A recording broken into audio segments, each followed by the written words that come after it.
Good evening, Wakefield, and welcome to the Town Council meeting for February 24th, 2020.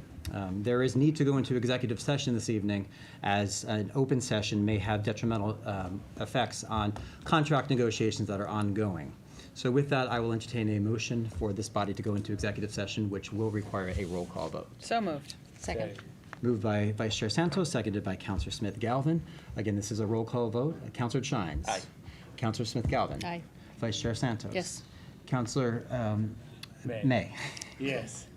And Councilor Butt. Yes. And Chairman Dombrowski, yes. So with a 6-0 vote, we'll now go into executive session. We plan to return at 7 p.m. sharp. Thank you.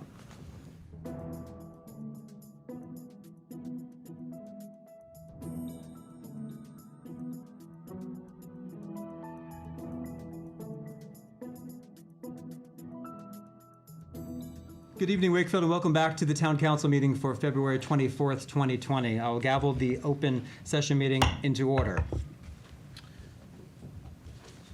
Item number 3 on our agenda this evening is the Pledge of Allegiance. I'm happy this evening to introduce some club members of the Boys and Girls Club of Wakefield.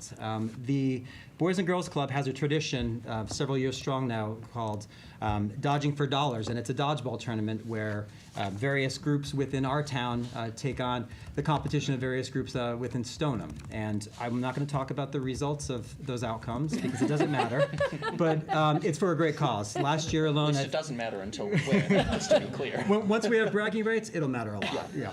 But until then, I do want to say it's a great annual event. Last year raised, I think, approximately $65,000 for the clubs of Stoneham and Wakefield. It's great. I know the leaders here have always taken part and plan to again going forward.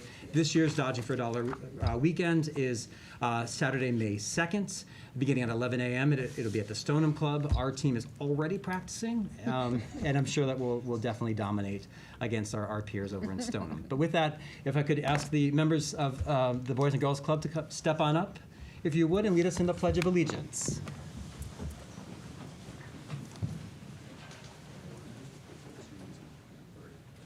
I pledge allegiance to the flag of the United States of America and to the republic for which it stands, one nation, under God, indivisible, with liberty and justice for all. Thank you very much, club members. We really appreciate very you much. taking part in that. Thank you. Next item on the agenda is item number 4, attendance. We have all counselors in attendance this evening with the exception of Counselor Donaco, who's under the weather, and we wish Paul a very speedy recovery. Item number 5 is approval of minutes for the February 10th, 2020 regular Town Council meeting. I'll entertain a motion for approval of those minutes. So moved. Second. Moved by Vice Chair Santos, seconded by Counselor Chines. Any discussion? Seeing none, the motion before you is the approval of the February 10th, 2020 minutes. All those in favor? Aye. Vote of 6-0, the motion carries unanimously. Item number 6 on the agenda is public engagement. This is the opportunity for members of the public to offer any thoughts, comments, or concerns they may have before this body. Anyone that is interested in making comments, you're asked to limit those to 3 minutes. In my discretion, we can have additional time as warranted, and it also allows an opportunity for the members of the council to ask any follow-up questions they may have. With that, Madam Clerk, do we have anyone who signed in for public participation this evening? No, Chairman, there's no one. All right, we have no one this evening, and very content public. Item number 7, we'll actually skip for the moment, and we'll move on to item number 8. Item number 8 is the PSA poster project, Respectfully. Over the last number of weeks and months, I've made mention of this poster project. It is the 2019 to 2020 PSA and poster project that is supported by the Massachusetts Partnership for Youth in connection with the Governor's Office, the Executive Office of Health and Human Services, and the Massachusetts State Legislature. This is an opportunity to promote healthy relationships and healthy lifestyles between children and adults. The healthy relationships are characterized by respect, honesty, and open communication. And you'll see behind us this evening, we have a number of the posters that have been submitted for this contest.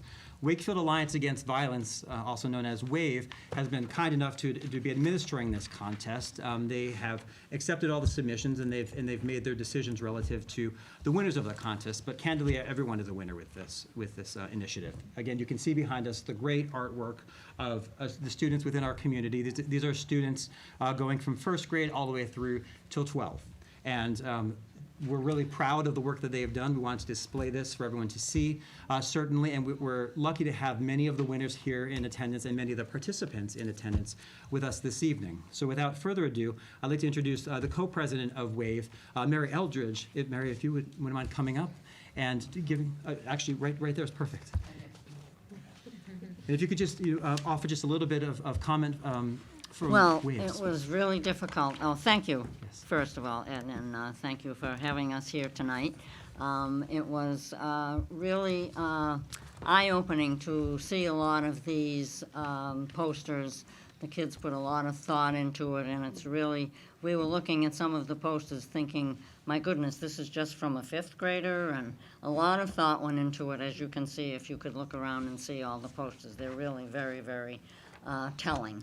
And so we, WAVE is, as Ed said, sponsored the contest, and we picked one winner, the first place winner from the 4 grades that participated. And then we just felt that so many kids did such a nice job that we, the winners, first place winners are getting a $50 Amazon gift card, and the rest of the runners-up, shall we call them, getting a $10 McDonald's gift card. So I'm sure they all know where that place is and will be happy to use it. So if you want to announce the winners now, that would be great. And we'll start with the first place winners. Yes, and I should just say, too, that WAVE across the board is committed to making sure that they make an impact in this community. And it's education and awareness at all ages. So it's going from the youngest to the oldest in our community. So I thank you, Mary, and your husband, Bob, the co-president of WAVE, for the work that you've done. Catherine Dinger as well, and the entire membership of WAVE, because you really have done some really impactful work. And this is a great example of Yes. our community coming together and helping our youth understand and realize what respect in a relationship looks like and means, and they were really thought-provoking, I think, for the student And artists. one never knows, we might have some future WAVE members Absolutely. coming Indeed. along. That would be Indeed. wonderful. So with that, why don't we start from the youngest grade level then? So that would be the second grade first place winner, and Yes. that prize goes to Cassie Betcher. So I think Cassie's here this evening. Congratulations to you.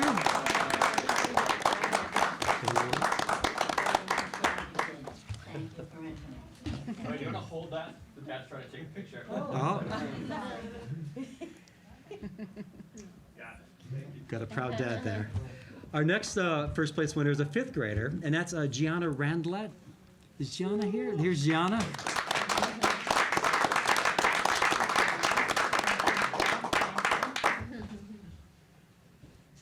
And then our first place winner for the sixth grade is Melina Portel. Is Melina? There she is. For entering. You did a fine job. And our first place winner for the eighth grade is Audrey Smith. Congratulations. Thank you. And as Mary had mentioned, we have a number of other really impressive submissions as well, and we want to recognize those with a $10 McDonald's gift card. And the first of those would be fifth grader Shauna Edabiri. Is Shauna here?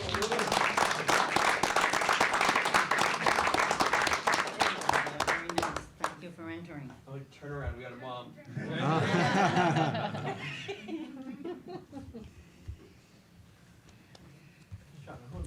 And then we have actually two sixth graders that we want to recognize as well. And the first would be Abby Beaver. Do we have Abby? Accepting on Abby's behalf is actually Anthony Guardia. Yeah. So thank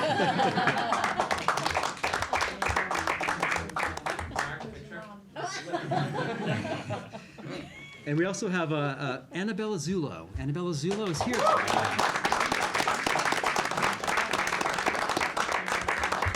I'll take a picture, mom, from the back.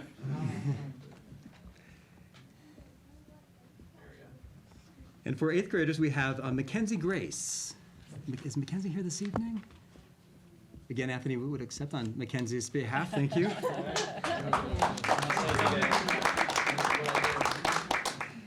And then finally, we have 8th grader Alexandra Strosky. And Alexandra is also not here this evening, but again. Oh, she's not.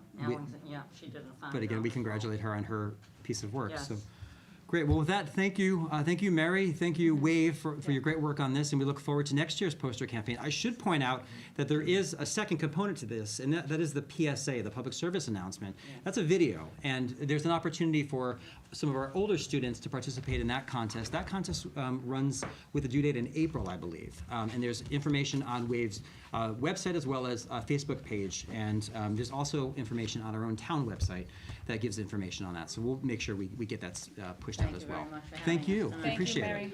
Thank you, kids. So now we'll move back to item number 7 on the agenda. That is the White Ribbon Campaign. The White Ribbon Campaign is an annual event here in town, and it is an opportunity for members of our community to gain a better awareness and understanding of gender-based violence. And it's intended to be both educational as well as helping to prevent the incidents of gender-based violence that permeate our community and communities across the country. So with that, I'd like to introduce Bob Eldridge, who is the co-president of WAVE, along with Catherine Dingra. Actually, Mary is the other co-president, just to keep that straight. Yes, exactly. So we have Mary and Bob as co-presidents and partners in life, and Catherine here to help out with White Ribbon. Good evening. All right, thank you very much, Ed, and council, appreciate it. WAVE, as most of you are certainly well aware, has been around since 2007. Actually, it was started by Chief Smith and a group from Melrose, who has a very successful program that says 30 or 40, 50 people involved, and they started way back in the 60s. There's called MAVE, Melrose Alliance Against Violence, and there's now the SAVE, Stoneham Alliance Against Violence. But Wakefield started in 2007 with a small group, and we've grown since then, and we've been able to take take part in a lot of different applications, a lot of different projects in the town. Among them, of course, is the White Ribbon Campaign, which we got involved in in 2016. And we were, at that time, putting white ribbons around the town just to draw attention to the program. And basically, the program was started in Canada in 1961 by a group of guys, about several guys, or maybe a few more, that heard about actually a murder, a terrible murder in Montreal, where one guy had slaughtered 14 people, 14 women. And so from that came an international program that was started to try to prevent violence against women. And today it's the White Ribbon Campaign. It's a worldwide program that we've been involved in since 2016, trying to promote a better communication and better relationship between men and women in the Wakefield community. So basically we have a pledge that we ask people to take, and I think, Ed, are you going to take part in this? Are you going to lead the pledge, or? I am, yes. Before we do that, Bob, perhaps you could speak a bit about the event that's coming up on March 4th. Okay, sure, I'm sorry. Do you want to say a little bit about that, Catherine? Sure, I can say a little bit about that. So next Wednesday, we invite everyone to the Savings Bank Theater, Wednesday, March 4th, from 7 to 8 p.m. And that's really our kickoff for, well, actually, this is our kickoff for the White Ribbon Month. Recognizing it. So we invite everyone there. We're going to have a speaker, and we're asking folks to take the pledge. Some of our MVP leaders from the high school will be there, and we'll just be recognizing that violence does take place in Wakefield. This year alone, the Wakefield Police Department responded to 243 calls related to domestic violence, and we have situations of dating violence happening at the high school, and so we're really addressing this at all levels in Wakefield, and we want to use this event to kick off awareness around domestic violence, dating violence that's happening in our community. So we invite you next Wednesday, March 4th at 7 p.m.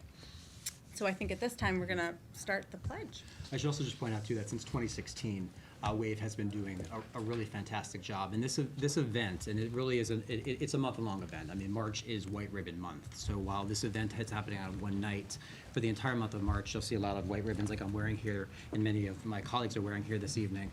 So when you see that, you often will see banners across Main Street as well, reminding people that it's the White Ribbon Campaign. And it's a really good opportunity for us as a community to come together to recognize the importance of identifying and doing all that we can to try to prevent dating violence and domestic violence. So with that, I know we have a number of members of our community. So this is a pledge that is taken by the males in our community, a pledge to end gender-based violence. And I'll ask everyone up here to join me as we administer the pledge. So anyone that's affiliated, any men that are interested in taking the pledge this evening, if you wouldn't mind just standing up and raising your hand, we'll go through the pledge and we'll help to raise awareness. Great showing, thank you. So I'll begin by saying, so this is the Massachusetts White Ribbon Pledge. I will promote respect, dignity, and equality. I will promote respect, dignity, and equality. I will speak out against attitudes and behaviors that contribute to sexual assault and domestic violence. I will speak out against attitudes and behaviors that contribute to sexual assault and domestic violence. I will remind myself and others that gender violence is a men's issue that affects all of us, regardless of our backgrounds and identities. I will remind myself and others that gender violence is a men's issue that affects all of us, regardless of our backgrounds and identities. I will confront sexism, homophobia, racism, and other forms of oppression. I will confront sexism, homophobia, racism, and other forms of oppression. I will find out how to help when I suspect that someone I know is a victim or offender of sexual assault or domestic violence. I will find out how to help when I suspect that someone I know is a victim or offender of sexual assault or domestic violence. Thank you. Thank you. Thank you, Wade, for the work that you've done. Thank you, everyone, for taking the pledge this evening. And thank you for helping to raise awareness in our community on a very important issue.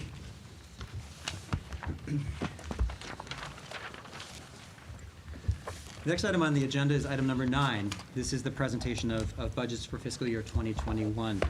I'll remind those watching at home that we have endeavored to work more collaboratively with the Finance Committee earlier on in this process so that we can ensure that we have as transparent and as engaged a process as possible in formulating these budgets. We have various subcommittee chairs from the Finance Committee that have met with the departments and budgets that we're talking about. Our town accountant, Kevin Gill, will present the budget, and then the Finance Committee point of contact will offer any comments that he or she may have. So with that, I'll turn it over. Good evening, Mr. Gill. Welcome back. Thank you, Mr. Chairman. The first budget that we'll hear tonight is the inspectional services budget, also known as the building department budget. We have Jack Roberto here, the town building commissioner. This budget here for fiscal _21, we're recommending an increase to this budget of $51,610. This increase is all in personal services. We have several changes going on next year. Mr. Roberto will be retiring at the end of this fiscal year after many years of service. Jack has done a great job for us over the years. With Jack's retirement, we're going to eliminate the assistant building position, assistant inspector position, combine those two positions into one position. We're no longer going to be reimbursed from Linfield. There will no longer be a shared services agreement between Wakefield and Linfield. We increased the clerical position, which is a contractual and negotiated increase. And the two salary positions within the supervisory union will be revisited once that contract has been settled. The balance of this budget has been level funded. This department here does collect revenue to the town. The past several years have been tremendous years. In fiscal 2019, we collected over $990,000 just from the building department. Year-to-date, for fiscal '20, we're over $700,000. The total budget request for fiscal '21 is $364,218. Thank you for that, Mr. Gill. Mr. Roberto, do you have anything to add to what Mr. Gill has said? No, I'm all set. Thank you.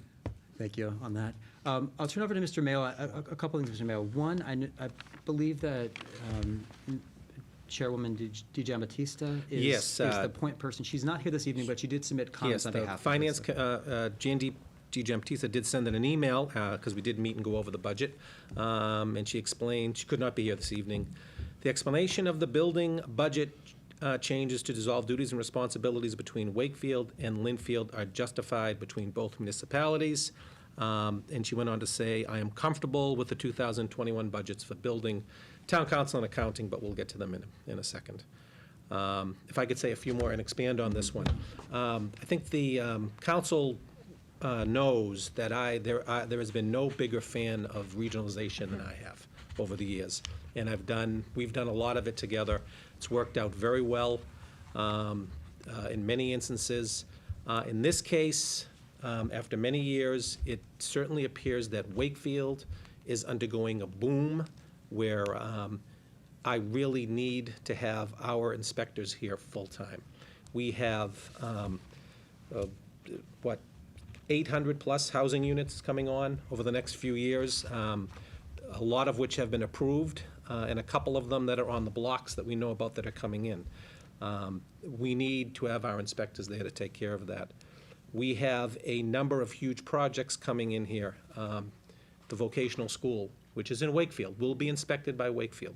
The Wakefield High School, which will be coming on board the next few years, and that will be inspected by Wakefield. The public safety building, that'll be inspected by Wakefield. Not to mention all of the, I call them mom and pop stuff. The additions and the, the add-ons and just a single-family home here or there, or a condo here and there. Those in themselves bring in about $400,000 a year, and that's been consistent over the last few years. So, I've been thinking about this for a while because we do need to keep our inspectors here. And Linfield is a little bit in the reverse right now. They are not going through a big building cycle. They actually approached me and said, Steve, this is really getting a little bit too rich for our blood right now. We don't feel that we have the building going on. Market Street is over. There's not a lot of other things going on. So they actually wanted to get out of the regionalization. They feel that for them it might be more cost-effective to go with a smaller staff and what have you. So I get that, and I understand that. I also think there are some things that we could be doing a little bit more on in ourselves, inspections of apartments that maybe don't actually, a little bit less than perfect, let's put it that way. They might need some little bit of help. So I've talked to Jack a lot about this, and I do want to give Jack a public thank you. It is very rare to find someone that has the technical building knowledge and the zoning knowledge that he has, and he will be tough to replace, certainly in that area. So I do appreciate all your years of service and working with me, working with making the town better and safer. So for all those reasons, I think the time is to move forward right now. I do want to make sure that we have a new building commissioner on board on July 1, just to get the ball rolling. We have a lot of these items going on, as I think, and I think over the next foreseeable future, we're going to see millions of dollars in fees coming in, and we need to make sure we can service those inspections and make sure the buildings are safe and proper for the visitors and inhabitants in there. So I think for all those reasons, it is a little bit of a jump this year in salary and in the budget, and I get that, and I'm pretty loath to do that. But I think this makes a lot of sense for Wakefield, and it's the right thing to do. Thank you for that, Mr. Mayo. Does anyone have any questions, thoughts, comments? Councilor Chines. Thank you. Just one comment and a couple of questions. First of all, Mr. Roberto, thank you very much for all that you do. It's always difficult to lose someone with the experience that you bring to the role, and so wish you the best in your retirement, and I know you'll be missed in town. A couple of questions, probably, Mr. Mayo, for you. So we do have a lot of building sort of projects coming up, and we are effectively, while we're reducing a position because we're not servicing Wakefield, Linfield, we're adding some capacity. However, with all of the projects coming down the pike, if we do need to add more capacity to meet the demand as we go, what's your vision as to how that would happen? Is that bringing in part-time support as needed? I would do it on an inspection part-time basis. Okay. Right. And I think I probably know a gentleman that might come in and fill out if I needed him in a pinch. Yes, no, I would not want to add another full-time employment, an FTE, because of all of the costs and benefits. Yep. I think that we get the right person, and we will be going out to advertise on this, someone with experience. It's going to be hard. It's not going to be easy. We have a lot of things going on, but we'll manage it, and if we need to, we'll bring in help, but I don't envision in getting another full-time employee. Great. And then just the other, I guess, sort of question or comment that I was going to say, I do very much appreciate, and I think it's important to be looking at inspections and enforcement for dwelling units and apartments in town. I think it'd be helpful maybe to come back at some point and just see sort of a plan for pulling that together, because certainly I know I've received questions and comments, I think others have as well, on some apartment issues, and And I the think it's MMA great that gave we'll a be tackling gave a that. great little seminar on it, too. Yep. So, great, thank you. Thank you. Thank you, Councilor Chines. Any other questions, comments? I'll just echo what Councilor Chines has said. Mr. Roberto, thank you for your years of service to the town. I've had the pleasure of working with you on the signed bylaw review committee. And I'll tell you, you're like,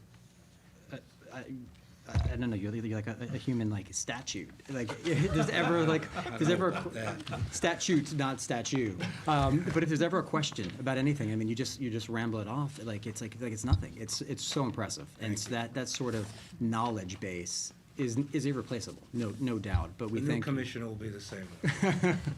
we thank you for that. And I'll say, Mr. Gill, two things that you said that I love to hear. One, level funded, and two, 990,000 collected, which is huge. And this is, I think, something we have to keep in mind when we're looking at the budgets. There's a revenue stream that's coming in relative to this department. So when you look at what the costs for the department are as compared with what it's bringing in, something that sets this department apart from a lot of the others, that don't have that same sort of your revenue stream. So with that, I'm sure you will enjoy your retirement, and again, we thank you for your service, because you've done a great job for us. Thank you so much. Councilor Chines. Sorry, one other question. I apologize. I couldn't read my notes very carefully.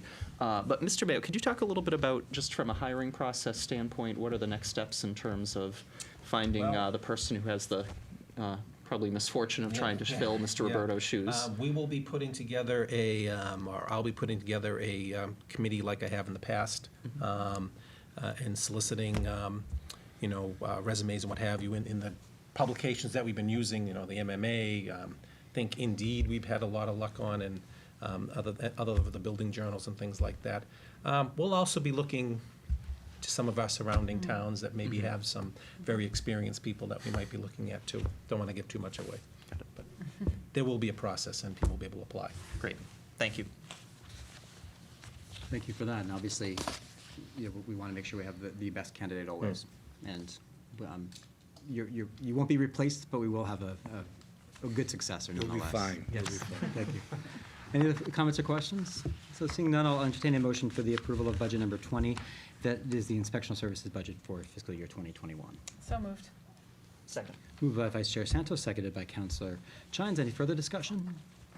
Seeing none, the motion before you is the approval of the inspectional services budget as outlined by Town Accountant Gill. All those in favor? Aye. Vote of 6-0, motion carries unanimously. Thank you. Thank you. Thank you again. Very much, Chair. It's my last one. Next item is item 9B. This is budget number 3, the IT budget. Yes, the IT budget, we have Todd Bowden here, the Director of our IT. We also have Brian Cusack from the Finance Committee. Brian is on that subcommittee for the IT department. For the IT department for fiscal '21, we're recommending an increase to this budget of $20,648 over the current year. In personal services, The increase is a net $1,972.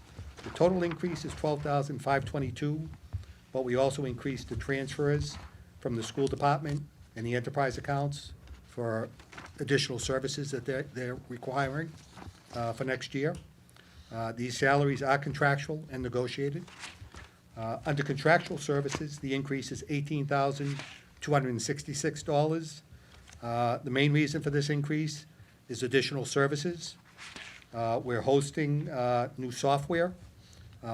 One is Open Checkbook, which will be going online within the week, or We'll have to check with Jen, but yeah, it's ready to go.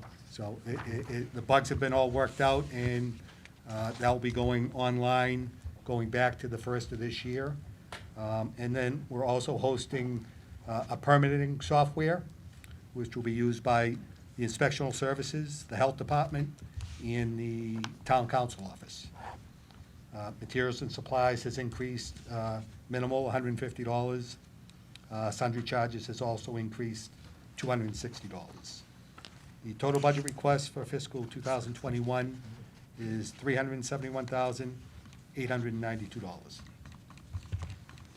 Thank you very much, Mr. Gill. Did you have anything to add, Mr. Bowden? No, open questions, though. And then before questions, Mr. Cusack, do you have anything to add from the Finance Committee side? Couple If you could things. step up to the table. Just so we can capture you on the microphone. First of all, Todd's done a terrific job of easing what was a pretty difficult situation, I think, in the IT side. So we're always cognizant of that. The fact that we can continue to offset some of the salaries with input from the departments that are using his services is a good thing. Hopefully we can keep that up. One of the risks that we've identified is around IT security. And the fact is that antivirus is important, but there's a lot more to it. And we're not really doing a lot there. We've talked about it with Todd before, and it's something that, I certainly feel like is something that we should move forward with in an active way going forward. And we'll be meeting with Todd later this week to go through that. Software costs money, and the support of it is difficult, and I understand that there were a couple of things that were actually requested by this board as enhancements. And just thinking open checkbook is something you want to make sure that it's secure.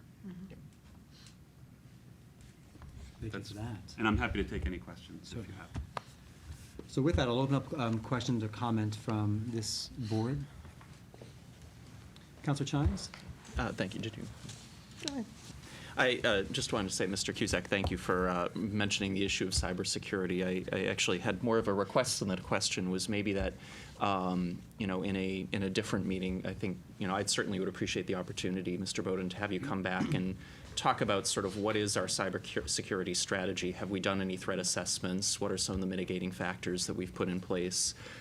I don't know, Mr. Mullen, if that might be something that we need to think about doing partially in executive session. That's what I was thinking. But I do think that that's certainly, in my limited knowledge of IT, that's one of the areas that, really has popped up to me as an area of risk, and hope we can spend some more time thinking about that in the future. Certainly. Councilor Smith-Galvin. That was my exact question. But since it does sound like you're going to have a meeting coming up, are we expecting this budget to change based on the outcomes of those meetings? I wouldn't anticipate a change this year. Okay. Great. Thank you. Vice Chair Santos. I want to thank Todd. I typically send emails that say, I know this sounds utterly clueless, and I am so sorry for the basic question, but I have a question. And you are always so professional and kind and timely, and you're such a nice addition to our town. So I think it's been great since you've come on board. With regard to the security, Steve, do we do any training with the people that are using our? Yeah, we're constantly, but it's an issue. People constantly click on the wrong thing. Right. And I include myself in that. Yep. I had a very strange thing the other day, and I actually think I called Todd. I said, Todd, can you come take a look at this? It looks really weird to me. Right. And he came over and said, well, hover over it. I didn't even want to hover over it because I didn't, it ended up something that was trying to get us. But I think we do what we can. You have pretty good backups every day, so we do talk to our staff about not touching, not clicking on that thing that looks like maybe Right. weird, But so. does the training go even so far as to teachers? I mean, does it, because they're all aren't they all on our system? Do you know what the teachers, what? So the teachers, they do have a separate IT department, Oh, okay. but I know that he has coordinated training for them as Okay. well. Great. Great. Thank you so much. Councilor Chines. Just speaking of sort of the teachers and so forth, I think as we think about cybersecurity, you know, similarly, if there was a way maybe to sort of look at both the town departments, the town systems, and the school department systems kind of in tandem. I know we've got sort of a budgetary wall between the two, but, you know, from a security standpoint, I think if we could look at both of those together and see if we can find some efficiencies to make sure that we've got best practices in place in both systems, I think that'd be helpful. I should say, Mr. Bowden, you've been really, really great about keeping us current with technology too. So we're not just, we're not lagging behind. I feel like we're, you know, even like our email I know has been updated in the last few months. You know, like you're always updating, you're keeping us current, which is really important. And the open checkbook piece is something that has been a priority of this town council, certainly. So to your point earlier, that is something that is important to us. It speaks to the transparency piece that we're working through. Certainly always in trying to be more transparent, so that has been a priority. So I'm pleased to have that at the point that it is where it's about to go live. And certainly to the points that have been raised, the security issues are real, ever changing. I'm confident that you and your team are able to keep on top of that, but certainly if there are issues, you know, where we can be supportive of any way, please come back to us for it. Great, thank you. Any other questions or thoughts?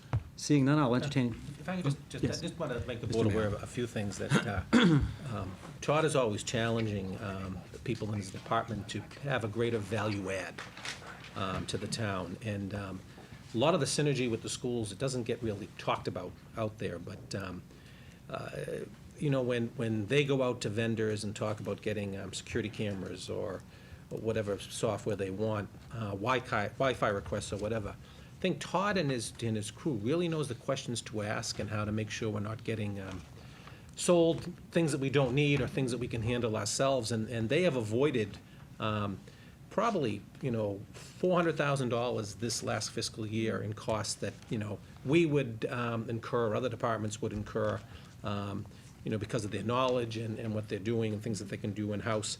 And that's on top of last year, which was, I think it was a little bit more last year, actually, so, but it was still good. So it was really a great job by this department. And I think that I talked to the superintendent, he is thrilled with the synergy. In fact, the IT director at the schools told him, and he told me, that you don't know what a bargain we're getting from the town on this. So I do thank them for doing really a great job. We definitely like bargains, so thank you for that.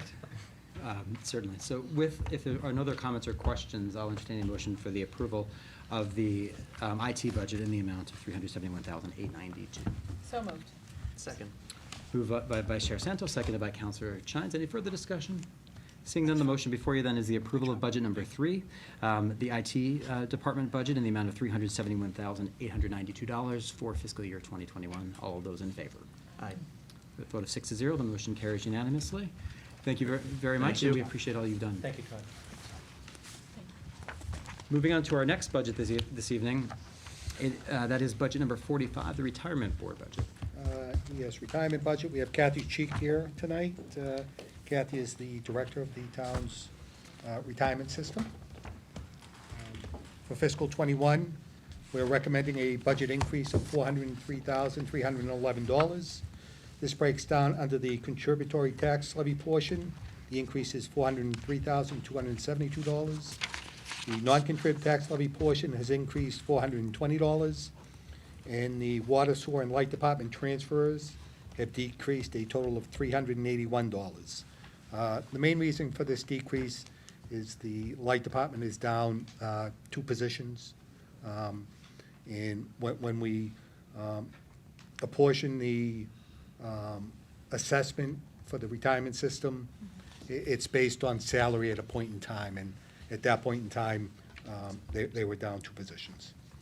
This budget is also based on a funding schedule voted by the Wakefield Retirement Board, runs through 2036, and is based on a January 2018 valuation.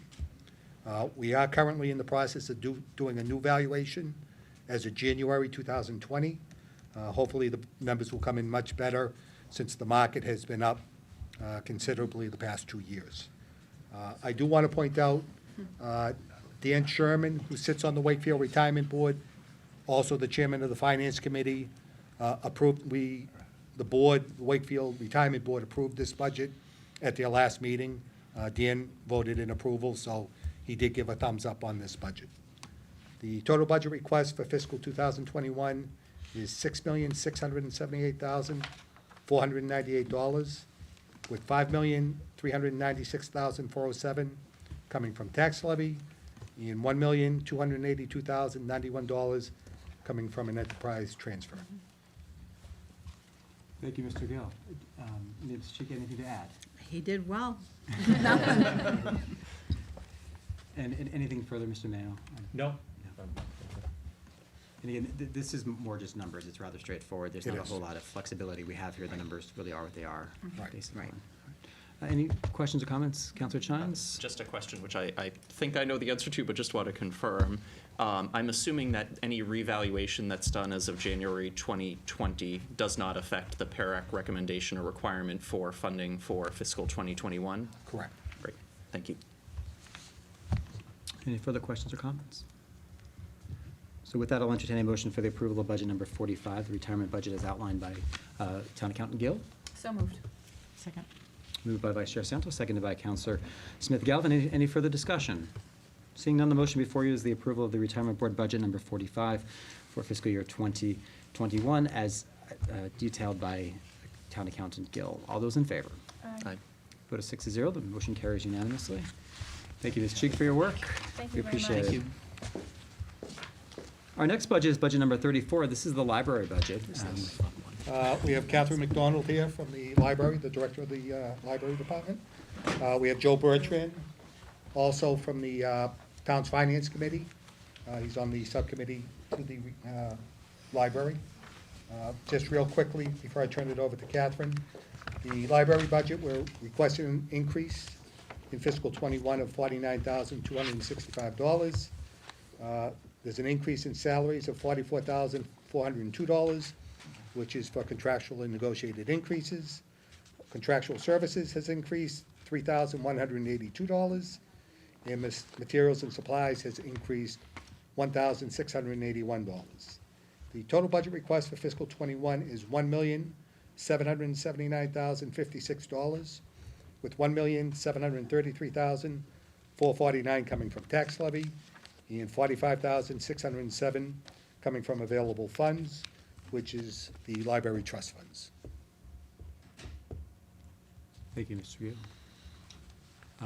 Finance Committee. The library subcommittee of the finance committee met with Catherine McDonald, the director of the library, on January 30th, and we discussed her budget for 2021.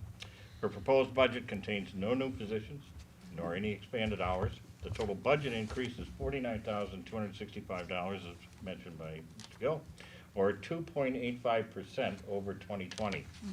Due to trust fund income of about $46,000, the net increase to tax levy is 2.7%. The increase is essentially concentrated in the personal services line item and primarily due to negotiated increases. Contractual service is a very modest increase of 1.32%. The subcommittee reviewed all the aspects of the budget and is comfortable with the recommended proposed budget. Thank you for that. Good evening, welcome, Director Good evening. McDonald. Have you anything to add? I don't have anything to add. It's a wonderful budget. It keeps us where we need to be and allows us to do some new things next year. So we're very grateful that it's working out this way, that we're able to cover these needs.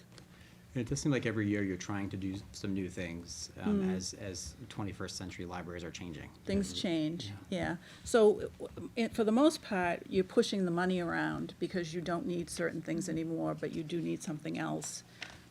So the idea is to push that money around and keep it, and ultimately do sustainable things that will not increase the budget over time.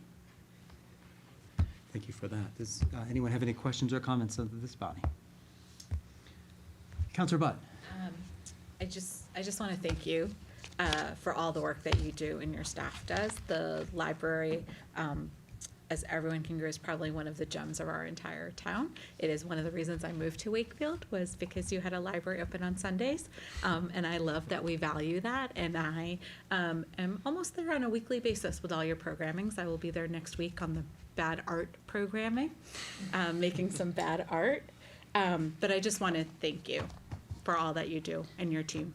Thank you. The team works very hard. And it's a great library. Good resources there, yeah. Thank you. Any other questions, comments? Counselor Chines.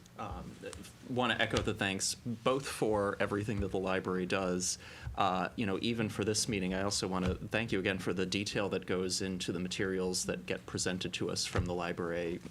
Speaking from being on the finance committee as well, the level of information that you guys put together is always incredibly thorough and really helpful, at least for me, in terms of going through all the materials.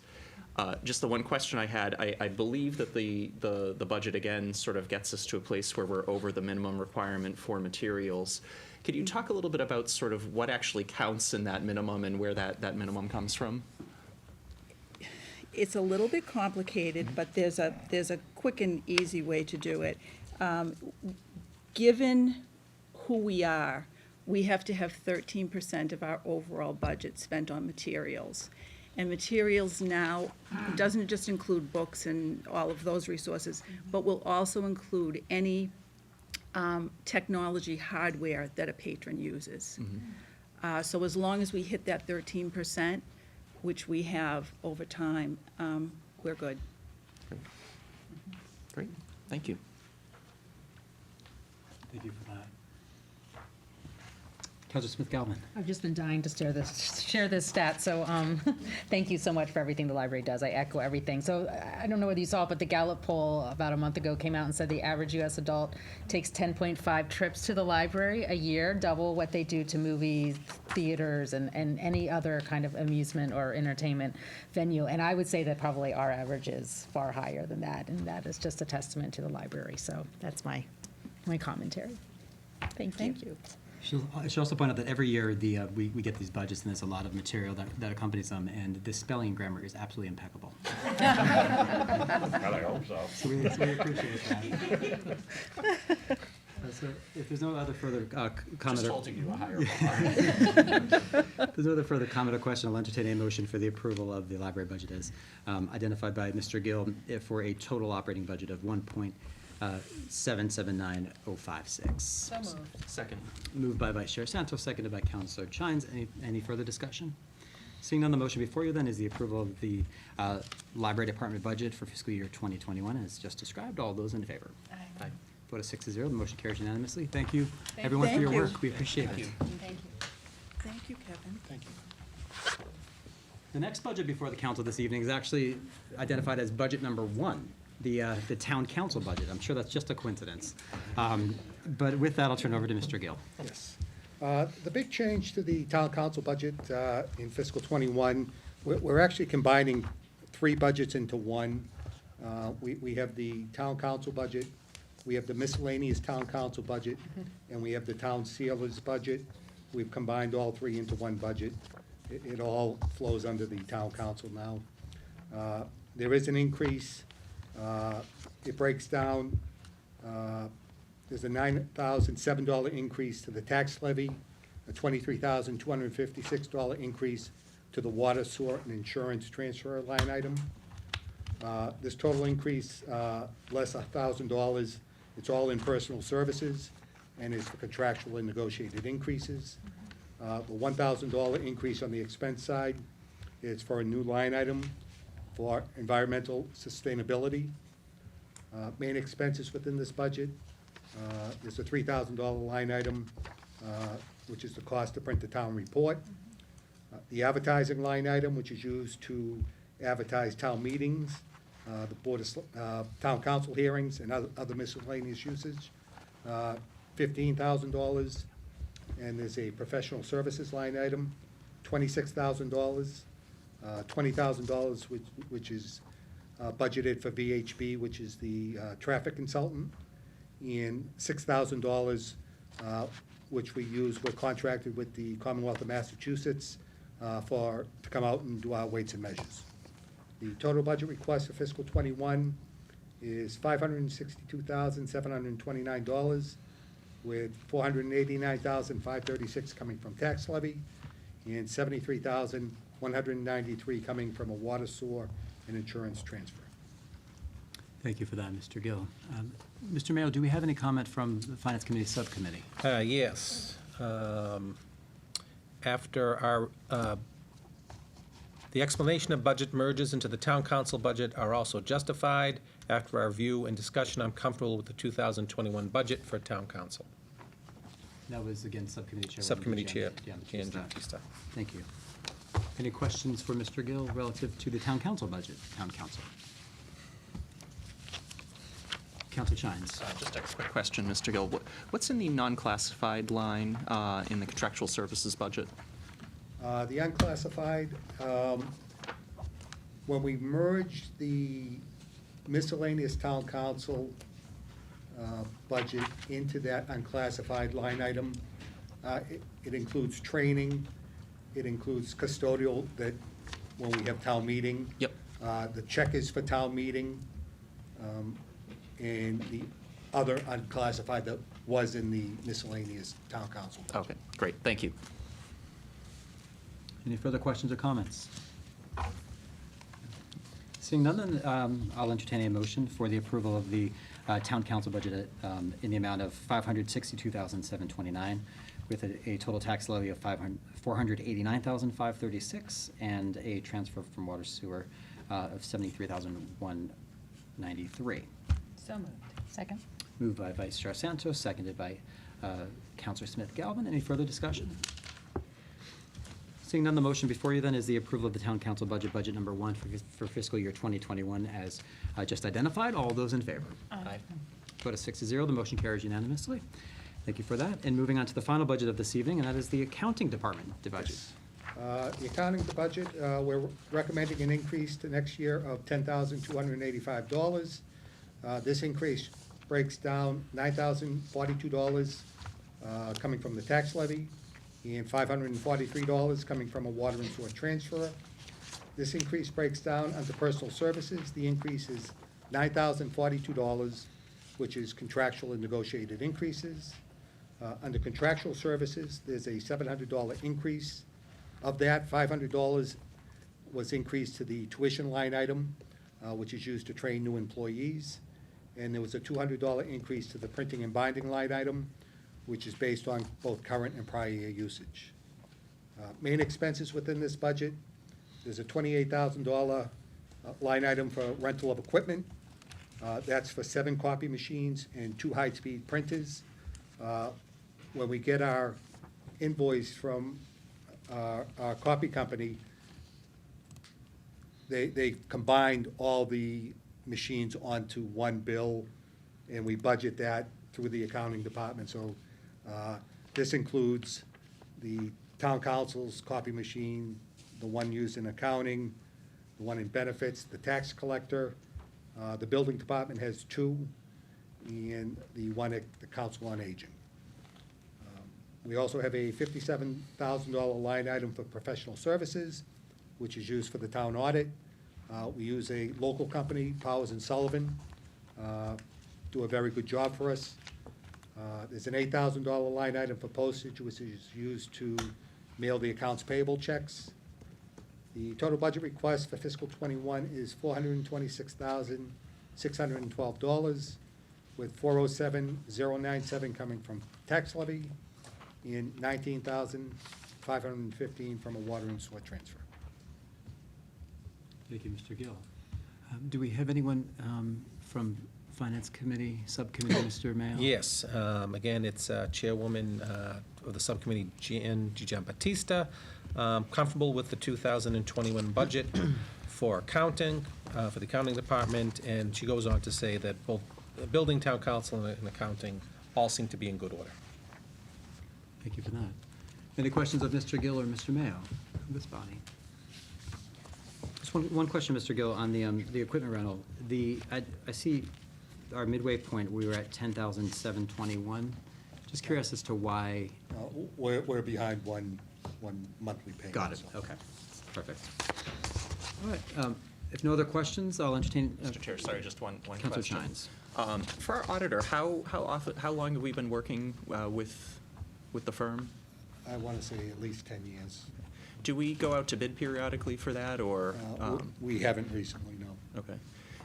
And this is, again, I'm not an accounting person, but are there requirements from sort of a fiscal control standpoint where we're required to go out to bid periodically on auditors? There are some items that are exempt. Okay. And that's. Okay, thank you. And where they do specialize in municipalities, and they also do a lot of training with the Department of Revenue. So when and if there's ever an issue, they're a great resource to have on your side to work any issues that may come up. Great. All right, thank you.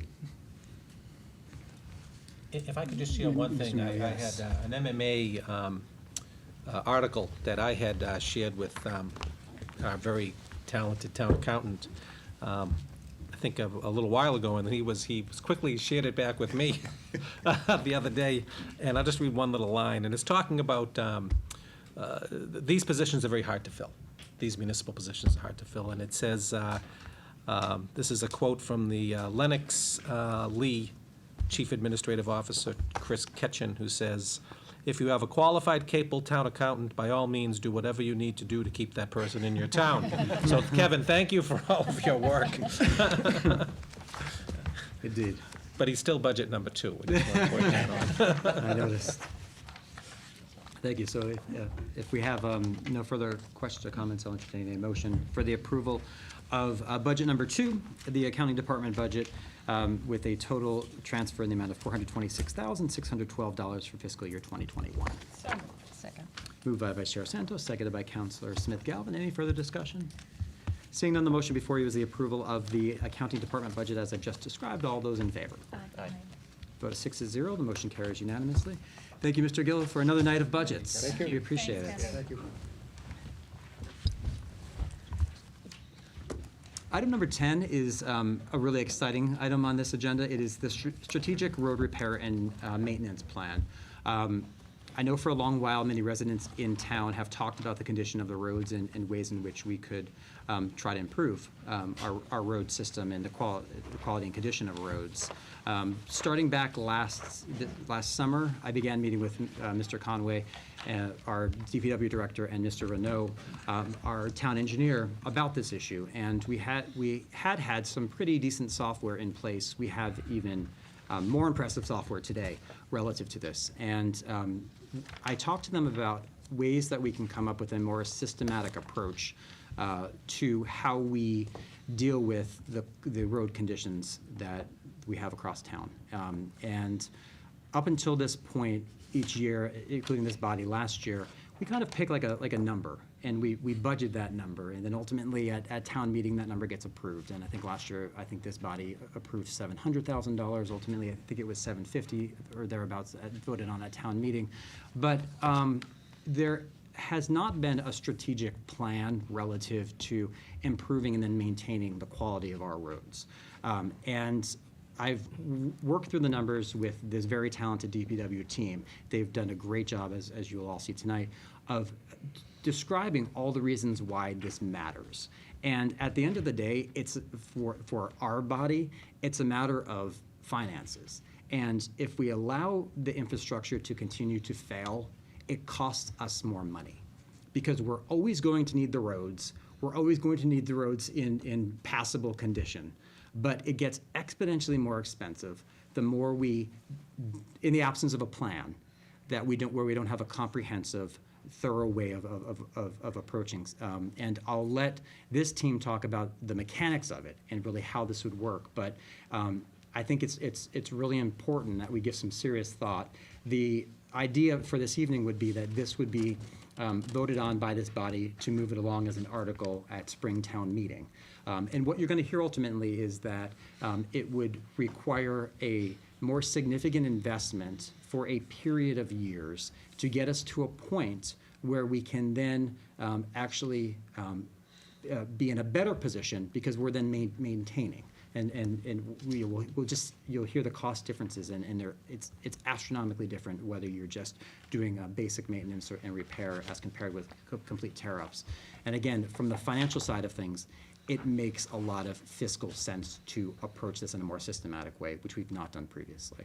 So with that, I'll introduce our DPW Director, Mr. Conway, as well as our Town Engineer, Bill Renault, who will go through this PowerPoint presentation, which I should also point out is available on the town website for everyone to go through. And there's a lot of charts, a lot of numbers, but a lot of positive coming out of this. Good evening to you both. Thank you, Mr. Chairman. I speak for myself and Bill to say that we're pretty excited to be here to finally put this plan out there, for the council to review and give some input on. This is something that has probably been in the works now for a couple of years. It's something that we've been kind of honing in, all driven off of, constituent questions. How are you making the decisions that you make? Why are you making the decisions that you make? We've talked about, increasing funding and doing some other approaches through the years, and I think what you're about to see is something that really puts it into perspective and kind of justifies some of the thinking behind it.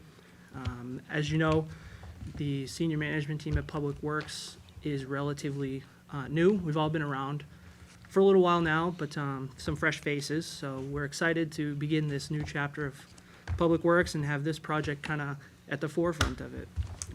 Some key areas that went into the development of this was to seek efficiency and consistency, and then ultimately to deliver the highest quality end product. So this program will systematically improve the 88-mile network of public roads in the town of Wakefield. What this is going to do is request funding to allow consistent investments so that roadway network does not deteriorate to the point that will result in costly repairs. This whole presentation is pretty concentrated on timing and making sure that we address things before they get to substantially more costly improvements. One of the things this also will talk about is coordination. We've put together a pretty large-scale focused effort to coordinate with ourselves internally, Gas and Light Department, some of the bigger users of the roadways like National Grid, and then people doing private development. And then to implement improvements, some of the things we'll talk about is drainage, sidewalks, safety, and accessibility as we go on through. With that being said, Bill and his team have been tasked with what I would consider a pretty lofty goal, and I think you'll all be pleased to hear what they've come up with. So I'll turn it over to Bill to kind of walk through the rest of the presentation. Sure. So I'll jump through and talk about really how we develop a roads program, for a townwide system like this, and it really begins with our townwide pavement condition inventory. So what that means is we go through and have a consultant go and rate the entire roadway network, basically on a 1 to 100 scale. So this curve that you see on the slide in front of you, the red curve, shows a typical deterioration of a roadway over its lifespan. So you'll notice that it really drops very slowly initially after we pave it, but then after a few years it really steepens up towards the middle section as the road has continued to age. And I'll explain why that happens a little bit later. But as we jump through, the second step that we do after we have our initial inventory and have conditions and know where they are, is we develop what we call treatment bands. So this is the same curve as you saw in the previous slide, and the color-coded sections are different types of treatments that we would use to make reconstructions of roadways. So we could do nothing, routine maintenance, preventive maintenance, and then some of the rehabilitations. So what we do with those, so the first piece, do nothing, is you really that section when in the first couple of years after you've paved a road, we're really not going to get back in there and make more investments. In theory, we've eliminated all the distresses, and we get some lifespan right off the bat. After it's been through a couple of years worth of, say about 5 years plus, you'll start to see some cracks develop, and this is what we call our routine maintenance section. We have a cost of about 50 cents a square yard. And what that is for crack sealing, small fog ceilings, which is something we haven't really done in Wakefield too much. But the crack sealing is something that you see routinely, and it's used all over the Commonwealth. and is pretty robust within Wakefield. Once the roads continue to degrade for, say, another 5 years or so, we start looking into preventative maintenance. So the preventative maintenance, unlike the ceiling isn't really a structural repair. The preventative maintenance is. So we're looking at target patching. We're looking at overlays. We're looking at chip seals are actually a thicker treatment that provides some stability as well, and that's about a cost of about $6 a square yard. The picture that you see on there is an example of a targeted larger patching area. So this isn't filling potholes. This is going in and identifying sections of roadways that really have deteriorated in isolated areas. So it's not a whole treatment where the whole area of a street would need to be repaved, but a small section. This section right here is actually from North Reading, who has a pretty robust plan, and they do a lot of targeted patching. Once the roads continue to degrade, it gets into our rehabilitation section. So this yellow section is what we would call our minor rehabilitation, and that's about $20 a square yard, and that's going to be what we call the mill and overlay repair. So you've seen that around town a lot and on highways, where you grind out that top layer of asphalt. You're going to have that groove pavement that's there, and then we're going to replace that top layer of asphalt. So it's really just, we're just putting in that 2 inches of asphalt. That's all we're doing. The base of the underneath, the second layer of pavement's still in good shape. Our, the gravel below is in good shape. And so we're going to use this type of treatment at $20 a square yard. Then when we go on to the road continuing to degrade, we get to the point where we hit major rehabilitation. And this is our reclamation or reconstruction. So reclamation, what we're doing is we're grinding up the roadway into the gravel that's below. So if you look at the pictures that are on the slide, the white machine is actually the reclaimer that's grinding that pavement down into the gravel below. We're going to then regrade the pavement, regrade the gravel, remove some of it so that we can put in 2 new layers of asphalt. So this treatment, once the roads have degraded from below that yellow line into this red section, we're looking at an increase in cost. So we're at $45 a square yard. So it's over double the cost from your mill and overlay.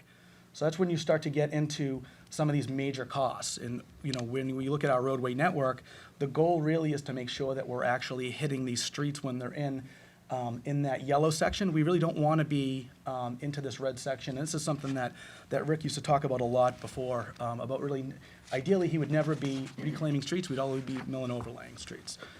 So looking at this, we kind of rounding up our costs in these different treatment bands. So routine maintenance, crack sealing is going to be about 50 cents a square yard. Preventative maintenance, so our patching and potentially full overlay of a street, it would be the preventative maintenance section at about $6 a square yard. Our minor rehabilitation, which is our mill and overlay, is about $20 a square yard. And then the major rehabilitation, which is the reclaim, that's about $45 a square yard. So we've talked about our condition inventory, our treatment bands. We look at these costs annually, so the $45 a square yard, $20 a square yard is based on costs that we received over the last year, as well as what Mass DOT is getting for their prices across the state. So we kind of use those in an aggregate to come up with what these numbers are. And then to prioritize each one of these projects, we use essentially a cost-benefit analysis that looks at traffic count and it looks at the project costs. So a higher rated project would be a project so a good example would be a mill and overlay on a major street. That would be something that would rate higher in a cost benefit analysis. Where a residential street that needs a reclaim, that there's less people using it on, would receive a lower rating. Of course, we can't just eliminate all of our residential streets. We still have to get into them, so we still apply certain funds towards that. But ultimately, you can see, as we're looking at the program and developing which ones we want to target first, we're trying to get the bigger bang for the buck. Any questions on that before I jump? No? Okay, so this slide looks at our current backlog as of 2020. Right now, about 60% of our roadway network is in need of some type of rehabilitation. So the colors on the slide are still following that same treatment band color scheme. So the yellow is that mill and overlay. So we have about 42% of the network actually needs a mill and overlay, where we have about 17% or so is in a reclaim stage. So our backlog today is about $19.5 million, a little bit more than that. That's as of today. So if we were to say, let's not do anything for 5 years and see what happens, this is what this slide shows us. So this is a comparison of us in 5 years from now. what you'll see is that we end up with 65% of the network needing rehabilitation. So we've added more streets have degraded into needing rehabilitation. But the big takeaway is that a lot more of that has actually slid into that reclaim stage. So our costs actually jump up by over $10 million in just 5 years by doing no work. And so that puts us at about $29.5 million of backlog in 2025 if we were to not touch anything. Sorry, and Mr. Renaud, when you say doing no work, is that like literally doing no work, or Literally is that doing sort of nothing. the baseline of just the as a stuff we're baseline. doing today? Yeah, so trying to illustrate how the roads would degrade over Okay. time if we weren't to touch anything. So, That's what I'm okay, trying so to- literally nothing, Don't like touch we it. stopped doing, okay. You got it. Thank you. That's your level of appreciation. Yep. Right. So looking at so how do we fund our roads? So we fund through a bunch of different areas. So we have our Chapter 90 state aid, that's about $673,000 a year. Roadway article, that's fluctuated over time.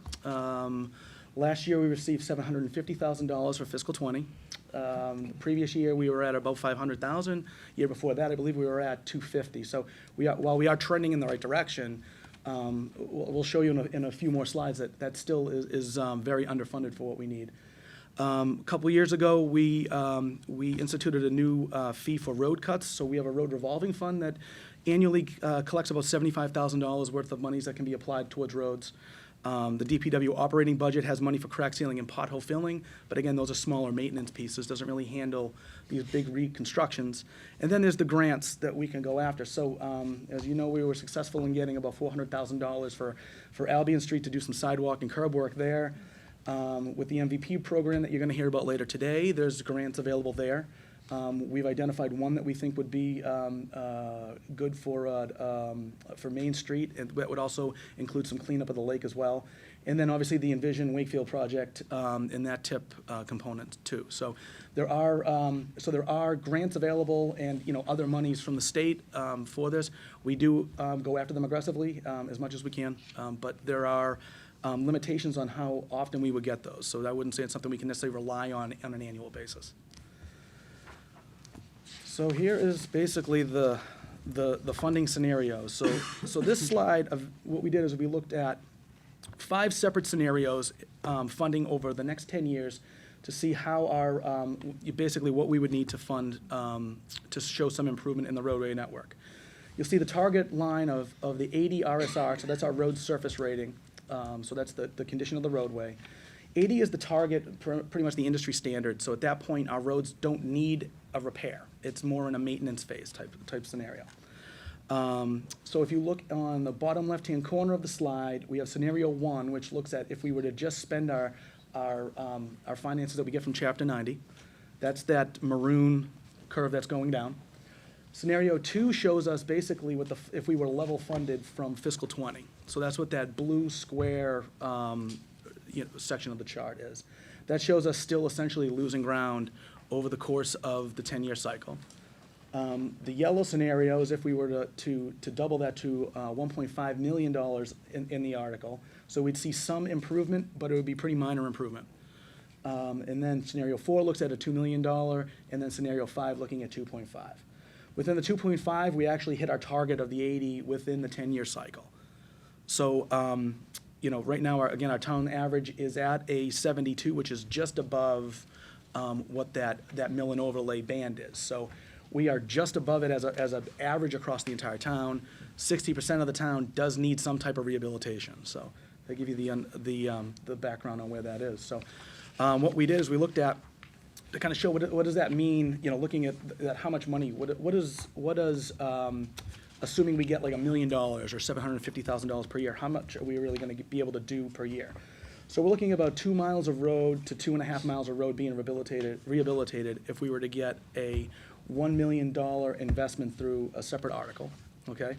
Then we also went through and did it if we were to go with the 2.5, which is what Public Works would recommend. And we'd be looking at about 4.25 miles in fiscal '21. Fiscal '22 jumps all the way up to 5.5 miles. We can get more mill and overlays done, so that's why that mileage increased. And then we're back to about 4.25 for fiscal '23. The map kind of shows, more, I think, graphically more what you would see between the $1 million investment versus the $2.5 million investment. So if you flip back and forth, you can see all the rows that essentially would get added to the plan. And then fiscal '21, if we were to be successful in receiving the $2.5 million investment, these are the streets that we would look to identify and target on the screen. Pleasant Street, Grafton Street, Maple Ave, and there's a bunch of them that are in there. But again, this is a preliminary list. This could change and be updated. A lot of it is contingent upon the light plant doing some of their work. We've folded a lot of their work into this as well, so that we're following them and working in concert with them to make sure that we're getting in there right after they're completed with some of their work that they're planning to.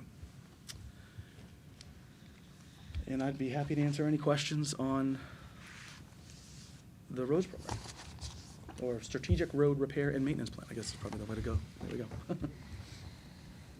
Would you mind going back Sure. to the funding scenarios? Yeah.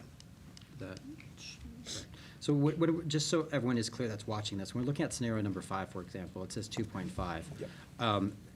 Then that would include, again, the Chapter 90 funding, Yeah. which is So estimated about. that's the total. On the right-hand Right. side, that's totaling in the Chapter 90 funds as well. But I think it's important for everyone to recognize that's watching at home too, that we're already currently investing about $750,000. We That's are. based upon last year. So scenario 2 shows us essentially level funded. Right. So when we're talking about scenario 5, we're not talking about an additional 2.5 million. We're talking about 2.5 million less the 750,000 we allocated last year and kind of consistently have gone through, just so everyone's clear on that. Yep, sure. Because I think that's an important point to all this. Exactly. So with that, I'll open up to questions that people may have. I just have Councilor I have a Fitzgerald. technical question. On the first slides, the x-axis, are those every 5 years or every year? Like, where's the time on the, so go down, On the times? yeah. The time, right, realistically, it can vary. So we don't have the perfect degradation curve for Wakefield at this point yet. I don't have enough data. So Okay. when I was in Concord, I actually had the real curve. I could give you the timeline of how many years we were getting. On average, 30 years is your lifespan of your roadway. Okay. So give you an idea. Okay, so have you gone out and mapped every road already in We have. Wakefield? We have, yeah. So that was one of the delays in getting that here, is that we were waiting for that delivery. We got the delivery in early January. Okay. And so we've been doing our analysis since we got that to develop the plan and really where the funding needs to be. Okay, thanks. Councilor Chines. Thank you. So, thank you very much for putting this together and, you know, looking at the presentation and the rigor that went into the methodology and the data collection in the rating system. I really appreciate everything that went into that. I think, you know, as we've voted on the article over the last several years, I think the challenge of doing so in the absence of data has been a frustration, you know, both, I'm assuming, for folks on the council, but also in town meeting at the finance committee. So I really am tremendously impressed with the data that you put forward. I do have several questions. Sure, And maybe would suggest to the chair that I know you've talked about potentially taking a vote tonight. I might suggest that that's something we put off to a future meeting, just because I think there is a lot of detail here. And for the dollars that we're talking about, I think it's something that we need to think about within context of the overall capital budget, some of the large budgets we haven't seen yet. But know that I make that suggestion not to diminish the work that's been done or the need for further investment. I do think there's more investment needed. I just think we've got a lot of work to do to get there. But with that, can I ask a few questions just to try to get some clarity? Sure. The first is just a question on the slides, just a detailed question. The last two slides that you shared, where you showed the fiscal 21 preliminary plan and the 21 to 23 preliminary plan, those look different. I'm not sure if I was missing something in. So what we're doing is we're adding in another 1.5. No, I get that. That slide and then that one. It looks like there's a different set of streets targeted for fiscal 2021 in this slide than there is in the prior slide, even though they're both at $2.5 million of investment. They're supposed to be the same. Yeah, I mean, what we're doing is we're changing so we're showing the treatments that we're doing on this slide as opposed to just the overall list. Okay, so yeah, it just Main Street was one that popped out, where here you have it as 2021.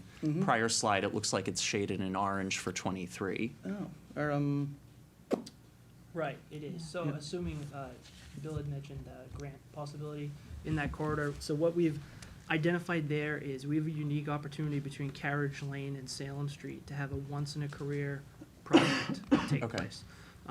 So we've consciously delayed getting in there and completely rebuilding the road because there are some improvements that we can make to the drainage infrastructure in the area, Yeah. which will result in higher end water quality entering the lake, through some green infrastructure improvements that we are cautiously optimistic that we're going to be very competitive in the grant process this time around, to be able to seek that out and get that work done. Obviously, that would delay the paving process a little bit. If for some reason we were unsuccessful for the grant, we'd retool and then, adjust accordingly, because that stretch of the road is in need of some serious repair. So would the grant be something that puts that into fiscal 2021, or?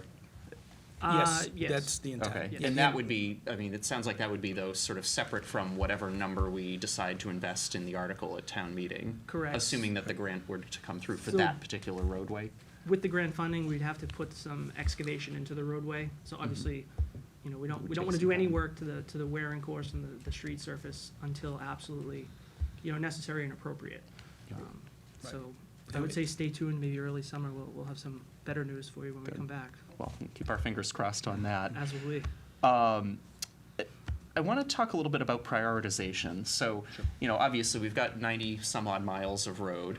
Some of them are more traveled versus others. And you talked a little bit about, Mr. Renault, and sort of how we prioritize that.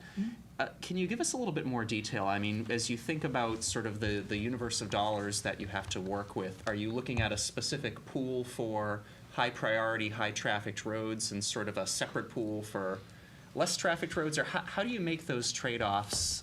So the software comes up with a with the benefit analysis that it does, and what it does is it rates it based upon the traffic count that's on the roadway, and that's done essentially by the functional class of the road. So Okay. you have residential streets, you'll have your cut-throughs, your collectors, and your arterials, and it'll look at all of those different and assign them a traffic count, based on essentially their functional class. What we're doing is we're actually modifying that in our next presentation next year. We would have traffic counts for the majority of those streets and actually really define it even more than we have today. So we have a contract that's already in place for that, but we just don't have it completed at this point. But Because I was how going we're to gonna ask go to with the slide where you show the current backlog kind of Yeah. separated out in those 5 categories, Sure. it'd be great to be able to see that sort of segmented out also by, effectively sort of the amount of use. How many of those really critical roads are the main streets of town, the Salem streets and so forth? How many are the? It's funny you bring it up, because in my previous situation, we had similar, what ended up happening is we were focusing so much on the arterials and collectors that a lot of the residential streets really weren't getting any attention. So we actually apply certain percentages towards it to make sure that they're getting in and included within this. So you'll find a lot of residential streets still within this plan. Yeah. A lot of that is also dictated on utility cuts too. So we're essentially taking that prioritized list, and then as roads are being planned for infrastructure improvements, we can potentially add that in. If we have 2 utilities being done on there, at that point, there's not much pavement left, so we'd plan to make sure that we reconstruct the road, so that type of thing. Okay, yeah, and I think that's another level of detail that I'd love to be able to explore a little bit more to understand how that. Say, just to add to that, the goal of this whole program is to be as process-driven and value-driven as you can. But there's also the mindset of being practical. If we're working down a main road because the return on investment is very large, the 2 dead ends that we happen to pass, it's advantageous to us to address those as we go. So the approach is to be as holistic as possible. Obviously, there are a couple other factors that weigh into it, underground improvements and things like that. But as the show moves on down the road, we're going to make sure that everything is addressed and that we're never looking behind us. We're constantly moving forward. Great. Last question that I had, so we have a lot of road construction going on right now in Wakefield. I mean, obviously, as you think about the National Grid project, certainly we've got other big things that are kind of outside of the scope of what we're talking about here with Envision coming down the pike. And these things do have an impact on traffic in town while construction's going on. I would imagine there's some impact on, can you find the contractors to do the work? And I'd love to get some more information or thoughts on how, as a department, we either mitigate those impacts or how we manage them in a way so that, we're not shutting down the town as we do all of this construction. I mean, there's got to be some sort of logical endpoint or some sort of logical limit as to how much road construction you can do in a given year, even if you had unlimited funds. And I'd love to understand how you think about that and how you think about, as we do more road work, how do we mitigate those impacts so that people can still Can I get give you an around to do their example? business? Yeah. So if you take the North Ave corridor, the large majority of that was paved at night. Within about a night's time, maybe a night and a half, we were through the residential area into more commercial. We have the ability to be able to do that in areas where we're not very disruptive. The area by the Dolbear School, we decided to do the same thing, so we weren't impacting drop-off and commute and things like that. So we could be flexible with the timing. The other thing that we'll add in, as we go out to bid and we have this targeted approach, we'll be calling out the streets in the bids with timelines. So when we're looking for people to get in, when we're looking to finish, one of the things we don't want to do is have to chase contractors down, that are also doing work on the highways and things like that. We want to make sure that when they put in a bid for any project in Wakefield, that Wakefield's their priority and that they're working when they're supposed to be working and finished, when they're supposed to be finished. I don't know if you have anything to say about the traffic. Yeah, I piece. mean, I can tell you that we can comfortably get 5.5 miles of road a year done. That's not an issue. I mean, I've done that already in my career, so confident we can definitely make that happen. As Joe was saying, we're planning to bid this out as a package, so they will have a time frame and a timeline. Typically, I try to run it within the fiscal, so if we have any undergrounding work, we're going to want to let those trenches sit over a frost, and thaw, and then we come back in after that. So some of the stuff you'll see, there could be some work that begins, and then we'll come back in and top the road in the following spring, but it'll all be done within the same fiscal year. So. Great. One And of the from a thing- contract, oh, sorry, go ahead. Oh, no, go ahead, I'm sorry. I was going to say, and just from a, are there the people out there to do all of this work? Without a doubt. Okay. Yeah, without a doubt. I'd say the other piece of this too, so obviously we come here looking for support to make this improvement. One of the other things that we are gonna start bringing out, as we're going into neighborhoods and doing work, we wanna get feedback from the abutters, right? So they might know things because they've lived there for 40 or 50 years that we would never catch on a survey because, it's not apparently clear to us. So making sure that we have their buy-in and that, the quality of the work or that their issues are addressed is, right up there as just as important as the end product of the work itself. So that's another piece too, and we'll work with the police station and the neighborhoods to make sure that, nobody is blocked away from their home or anything like that, with the understanding there may be some necessary inconveniences, but the end product at the end of the day is gonna be a brand-new, beautiful street that hopefully lasts for a very, very long time. Great. All right. Thank you. Thank you, Councilor Chines. Vice Chair Santos. Two things. The vote would be to simply move the article forward. We're not voting thumbs up, thumbs down on what you've put in so much time, and it's so easy to follow. Thank you very much. So, time-wise, Steve, how does that work? Well, we would come back if we were gonna do a road article in May. Okay. We do have not the next meeting, but the meeting afterwards probably will be the articles. Second meeting in, we'll do articles at both meetings in March. Okay. So both, probably the second meeting we would have this. The way that I have been thinking about and approaching this is a kind of a staggering of bonds to do it, Right. Using the money that we are funding our $750,000 a year that we're putting in there, plus there's money for sidewalks, maybe we throw that in there too, and kind of doing a series of bonds over the next, few years, every other year, every third year. Okay. And then funding it in that way. That way, because A, you don't want to borrow all that money up front, Yep. because you can't do the work. It's Right. impossible to do the work, and That's why right. pay interest on work we're not going to do? Right. Already talked to bond counsel, we can certainly do that. And it would fit in our existing schedule. Right.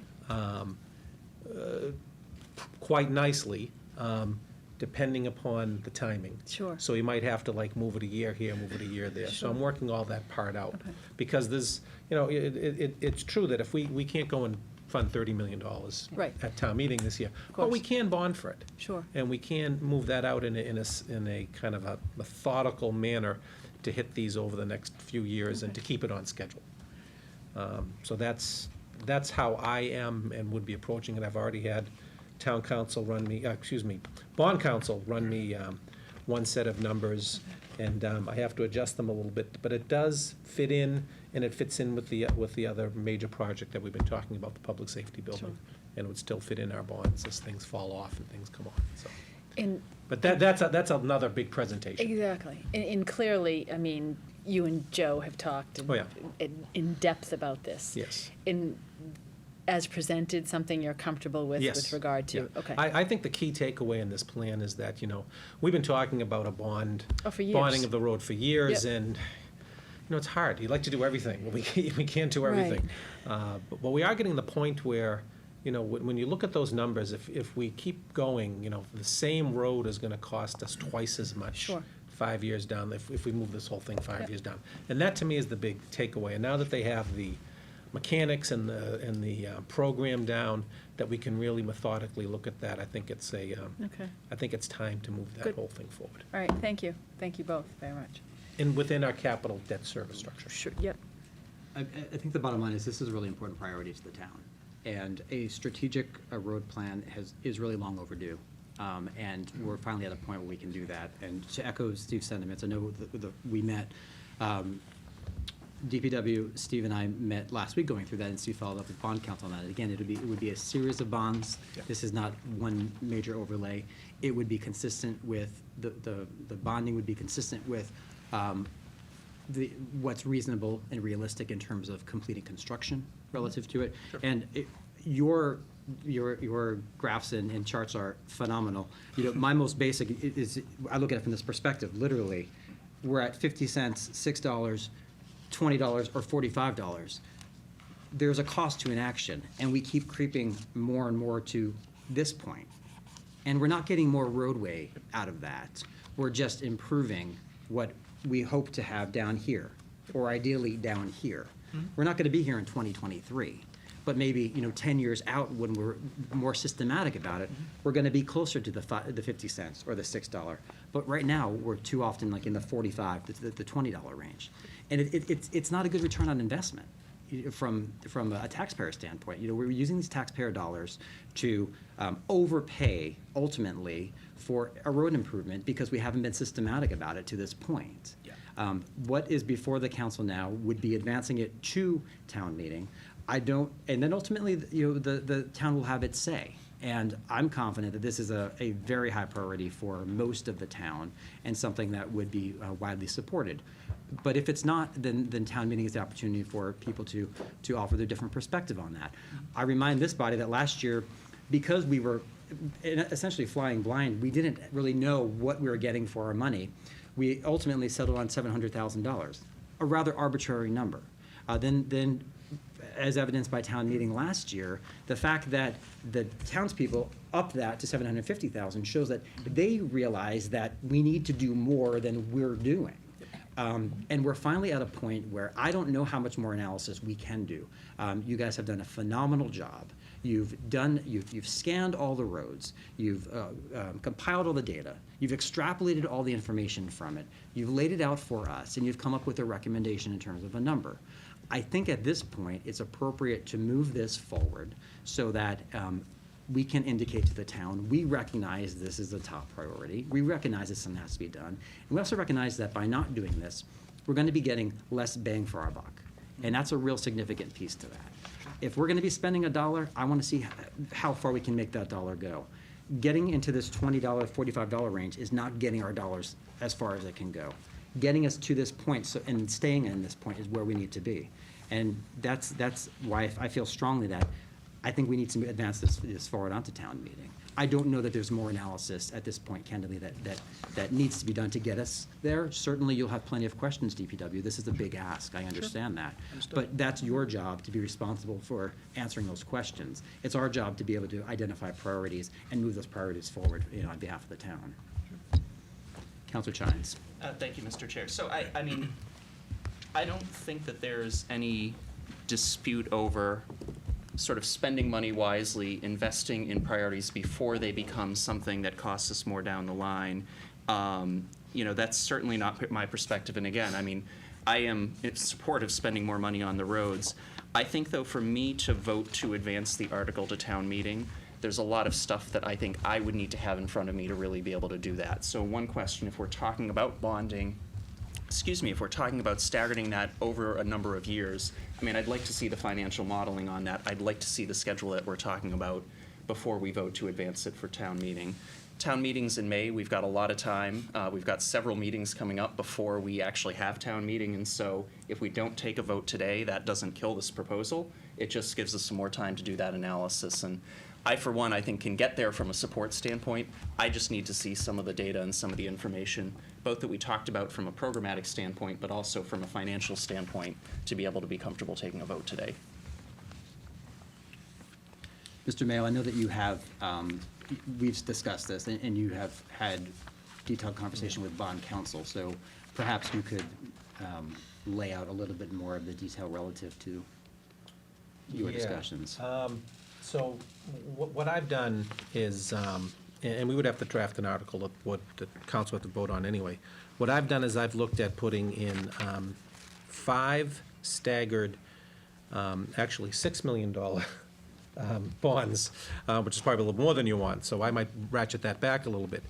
But what it does show, and also included in what I think that what a potential public safety building would be, what it does show is that our cash inflow required to cover this is pretty consistent, very consistent with where we are now putting in our debt service, and then adding to that the $750,000 that we've done there, that we've done in a separate article. So that article goes away, and it all is used to fund the bonding.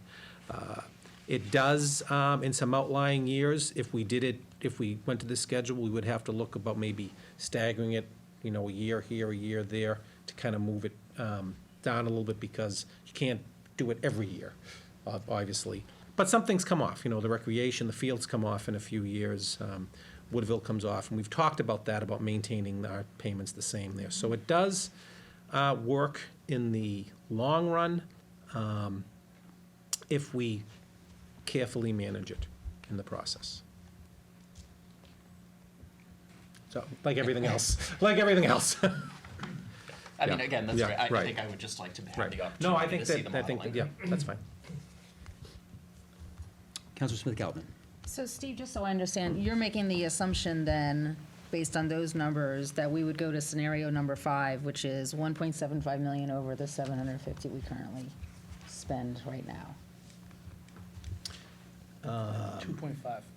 Yeah, but. 2.5, but we already Over the- spend Yes. 750. Yes. So essentially, Oh, we'd I have to see. bond Yes, yes. 1.75. So we're looking at bonds based on these scenarios, assuming Right. that we're not going to do one, because we're going to do something. And Right. we're likely going to maintain what we've been doing at a very minimum. And I completely agree with everybody that more funds are needed for roads. I'm just trying to think this through. So I'm looking at scenario 5. so you're looking at scenario 5? Yes. Is there a minimum threshold that you can get a bond? So if we did do scenarios 3 or 4, does that change kind of the economics of the bond? I think either way, I would go out in that staggered moment. I would go out for $5 million as a minimum. Anyway, you just might spend it over, you might do a $5 million every 3 years instead of every other year. But I wouldn't go out for So it much would less sit than there, that. I essentially. wouldn't go out much less time than that, because it just gets too expensive and convoluted. And I But guess this kind of speaks to what I think Yeah. Jonathan is saying. I mean, I think I'd be interested in seeing kind of how the different scenarios work. I mean, I am particularly concerned with how things like the public safety building and other things that we have coming up are going to layer on top of that, and when all is said and done, what that means kind of to the taxpayer. So, All this is done with the philosophy of this is all within Prop 2.5. Of course. The entire thing, just so you know. Right, so we would Yeah. use our tax base in our bonding. But, Correct. So I would just be interested in seeing all that. I agree that I think we have a decent amount of time, and I would also like to see that the map for the whole town put on the website, or at least made available at the DPW, so that as we're talking with constituents about this, people can kind of see where their roads are. Because I think we're going to get some interest in this, and I think we're going to get a lot of support for it as well. And it's a wonderful amount of data that we have, but that map is going to be, I've walked into Melrose and seen their map and always been very, very impressed by it. And I think that this is going to be something huge for us to have. But I think will help inform constituents as we're talking to them too about this decision. And Mr. Mayo, the assumptions that you were making, one was you built in the public safety building. I did. I To built that. in the public safety building. Right, and you were looking at would be potentially coming on, what we know is coming off. Correct. Right. Correct. Relative to that. I would just remind this body that, again, we are not voting to have this happen tomorrow, but we're advancing it forward. I think we've had a very detailed presentation. There's been a lot of analysis. I can speak, as can Mr. Mayo, firsthand to the amount of work that's been put into this analysis for many, many months. As I said, it was going back to the summer. The DPW was working through this. And it's the DPW recommendation of the 2.5. So I think the idea of advancing that recommendation forward at this point is appropriate. And then at town meeting, further, and between now and town meeting, certainly, any questions can be answered, discussion can be had. But at town meeting, ultimately, it will be the town that's voting on this. So if the town feels that the recommendation, notwithstanding all the data that supports it, is an inappropriate one, then I think that's the opportunity where it gets voted up or down. Vice Chair Santos. I think we should move the question, because if, we don't have to be unanimous in this vote. Fair enough. You know, I don't know that, I'm Jonathan, my instinct is to vote to move the article forward. And with a lot of work that we'll do in between, I trust Steve in the work he's done, and we've been talking about these numbers for years, actually.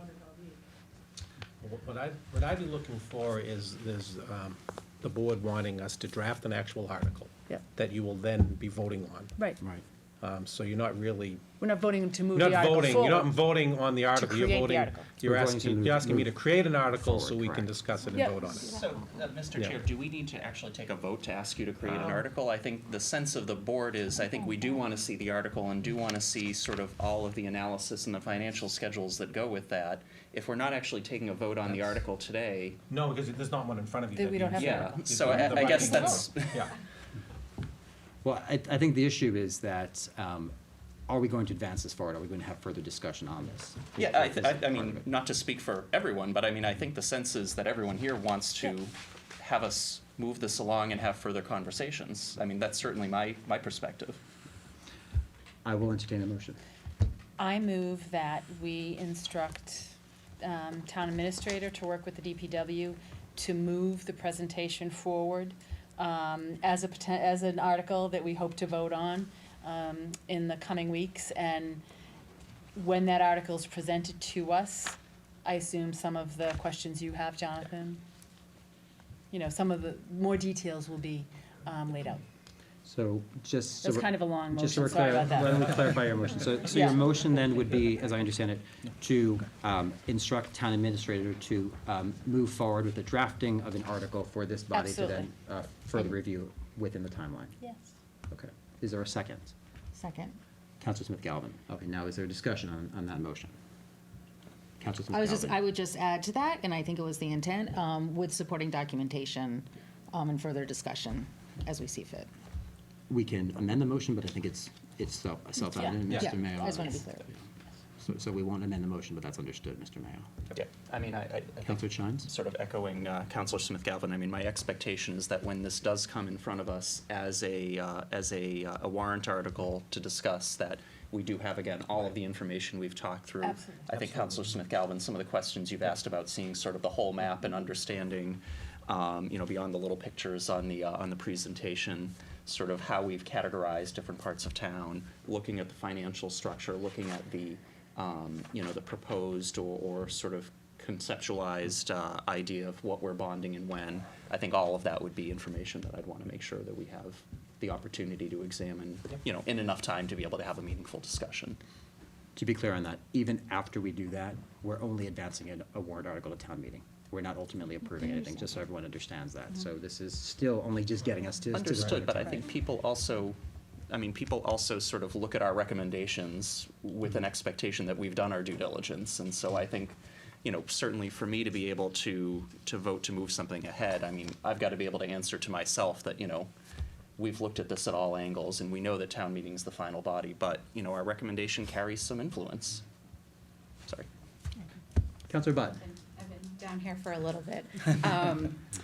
I just wanted to thank you. This was great. I just have two comments about it, which I hope in future conversations we can have more of a discussion. So 2 points. First, Bill, I wanted to thank you in person for the complete grant proposal that we got $400,000 for.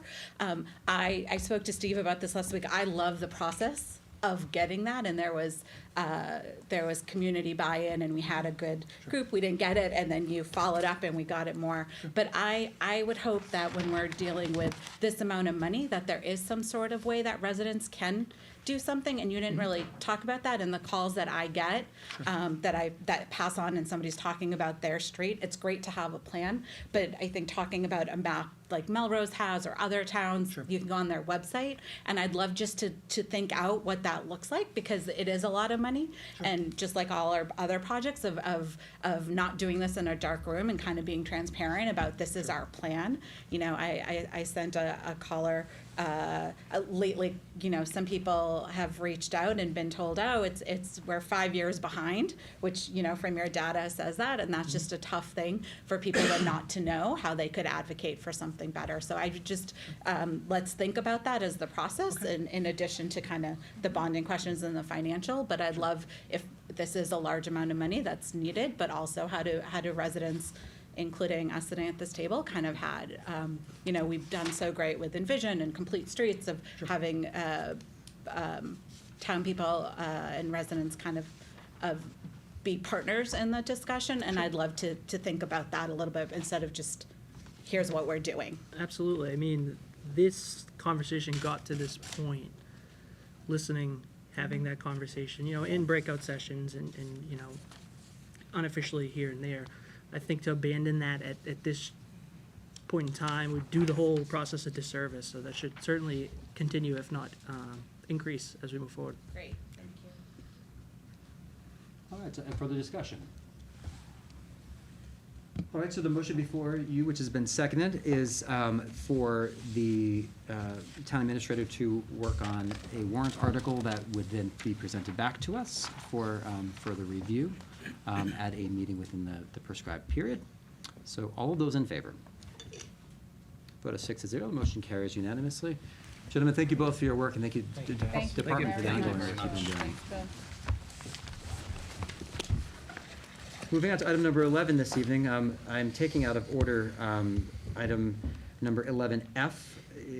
I would like to introduce Peter Dion, who is here from the Gas and Light Department. Hello. Good evening.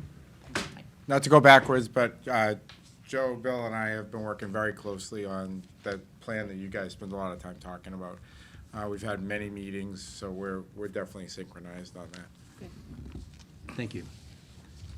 I'm here tonight to talk about the solar project we're moving forward with at the Water Department garage. There's some grant money available in addition to a DOER grant for the solar that we're already part of going forward. And so this project has been identified that would combine two separate sources of money and really make it almost a no-brainer for the town. We looked at all the public roofs, and this one was a good fit for a very quick project that we could get done. I'm sure Councilor Smith Galvin and Steve could talk a little bit more about the grant for the $50,000, and then I can talk about the DOER grant if you want. Please.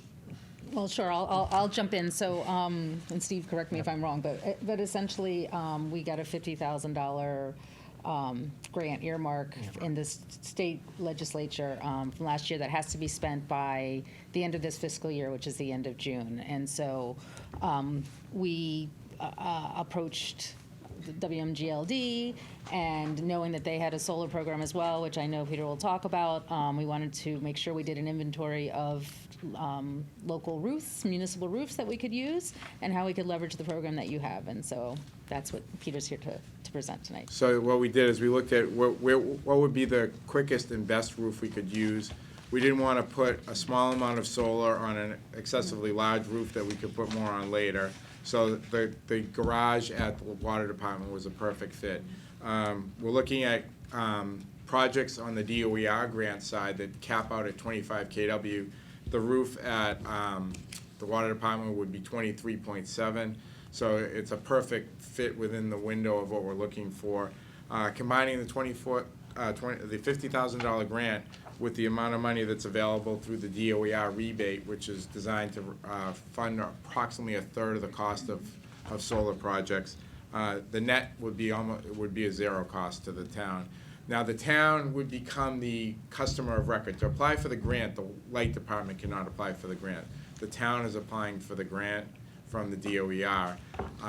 And so the town will have to front the money, but they would get reimbursed through the combination of the grant of $50,000 and the rebate that they would receive via the DOER program. So the roof that the solar array that we're looking at on the garage roof would be 60 panels of 395 watts each, bringing you roughly system size to 23.7 kW. That fits under the cap of the 25 perfectly.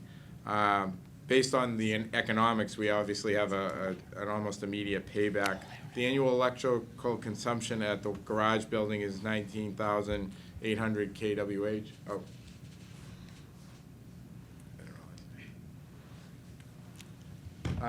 The water department garage uses 19,800 kW a year. The solar array will generate significantly more than that. Excess gets sold back and it's bought by the light department at the cost of electricity at 85%. And so therefore, it becomes a net credit on the water department's bill, so they would get the full value of the 24,680 kWh in terms of a credit on their bill. The estimated savings over the life of the project would be $132,000 to the town or directly to the water department. We use our consultant is Blue Cell Home Solar. They've been somebody that we've been using as our consultant for a little while now, in terms of their knowledge of the business, in terms of their creativity and their ability to do something quick like this. We felt that they were the right partner to use on a project that we wanted to turn around this quickly.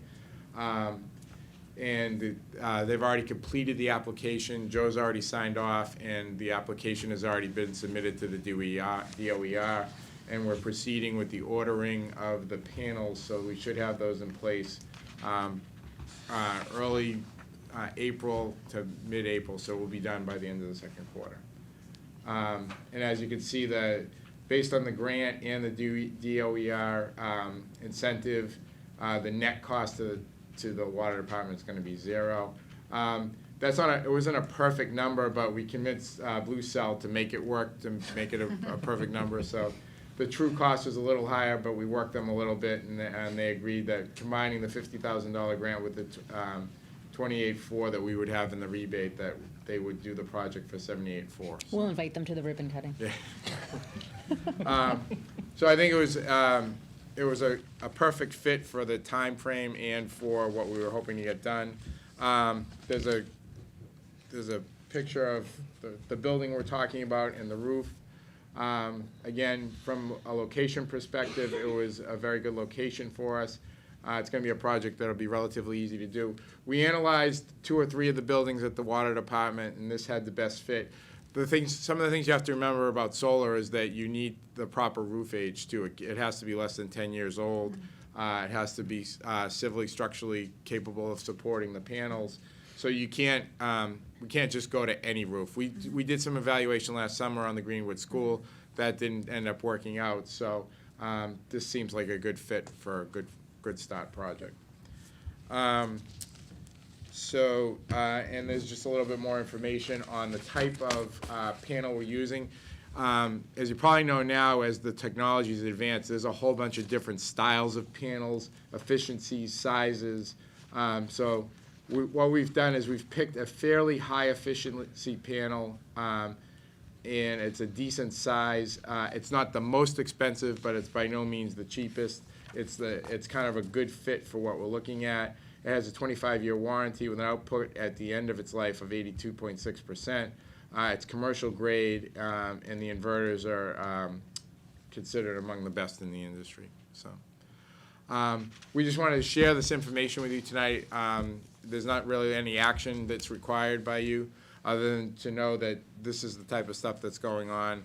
And as we go forward, we'll keep looking for opportunities like this. One of the things we are doing is looking at the entire town public building roof inventory, and analyzing what could fit on each roof, and then going to the next step of, we'll do an analysis of civil structural to see if we have some likely candidates over the next 3 to 5 years that we can continue to invest in. Thank you very much, Mr. Dion, on that. Councilor Smith-Galbraith. I just wanted to add, and thank you so much for taking this on.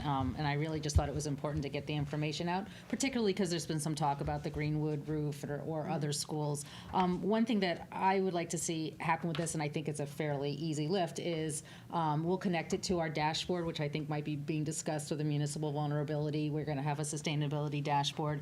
I think there's no reason that the students at the elementary level or any resident by that matter can really see what these are generating, what we're selling back to the town, what we're offsetting greenhouse gases. So I'm really hopeful that with technology these days, that seems like it should be easy to do. We're looking at a similar project that we would have to fully fund on the Wakefield Ave roof of our substation, because we have a small to medium-sized roof there that we're evaluating a project to put a little more there, so we can add that type of information to. And we've done a pole-top solar pilot out on Audubon Road, outside from any residential area. You'll see more pole-top panels popping up, kind of off the beaten path on the right-of-way. So it shouldn't be noticeable to any people, but it'll definitely be producing electricity, so. That's great. Yeah, cool. Thank you so much, and thank you for getting the electric vehicle chargers installed as well. Yes, 2 out of the 3 are installed, and the third one should be in by the end of next week, hopefully, if weather cooperates. But the Vetsfield and the Civic Center are both installed and running. Thank you. I tested them. They're working great. Yes. Tom told me that he charged yesterday while he walked the lake, so. Just one other note on the solar stuff. I think we, as a community, one of the things we can do going forward is look at our building standards and start to think more about requiring that these new big developers have to evaluate putting solar on their roof. And they may or may not have the opportunity to do it, or they may not have the desire to do it, but there's, some communities are also, all right, if you don't want to, if you could fit a 1/4 of a megawatt on your roof and you don't want to do that, then you have to pay a fee that could go into putting solar on public roofs. And so those are some of the things that other communities are doing, so we should really be looking at that with our ZBA and our planning boards to require that it either be part of a large commercial roof, or that it be, if they don't want to do their roof, that they put some money aside so that more public buildings could have it on their roofs. So. Excellent. Great idea. Thank you. Councilor Chines. Thank you very much for the presentation. Just a quick question while we're on the topic of solar. What's the status of the solar incentive program that the WMGLD launched probably 6 or 8 months ago? So well, this would be part of that. That's why we're qualifying for the grant. So we are about 80% subscribed right now. However, there was a second pond or option to add another almost $50,000 that we've applied for. It's with the DOER, so time is a relative thing. But once that comes out, we'll fully expect that we'll get an additional amount, which will increase the total amount by another almost 1/3. So we look to be able to continue that well through this year. So based on the run rate, I think we got a lot of the early people came in pretty quick, and we have 166 kW committed out of 185 possible in the first round, and of that, 110 is already online. Great. Great, thank you. Thank you very much, Mr. Dion. Thanks so much. Thank you. Excellent. I recognize Councilor Smith-Galvin, too. I know that you've been working a lot with Gas and Light on a lot of issues, solar and otherwise, especially in your liaison capacity, so thank you for your work and being engaged in that way. All right, we're now moving on to item number 11A, which is the Wakefield Center Neighborhood Association Playground Entrance Proposal. So with that, I'll introduce Mr. Peter Scott from the association. Good evening and welcome. Thank you for waiting. Thank you and good evening. My wife is here to make sure I don't give the house away by mistake. The WCNA is working on a project which will have an appreciable change, no, huge change, but it will make a change on the common that you should know about, and we are asking for your review and approval of this. We had it a moment ago and We lost it.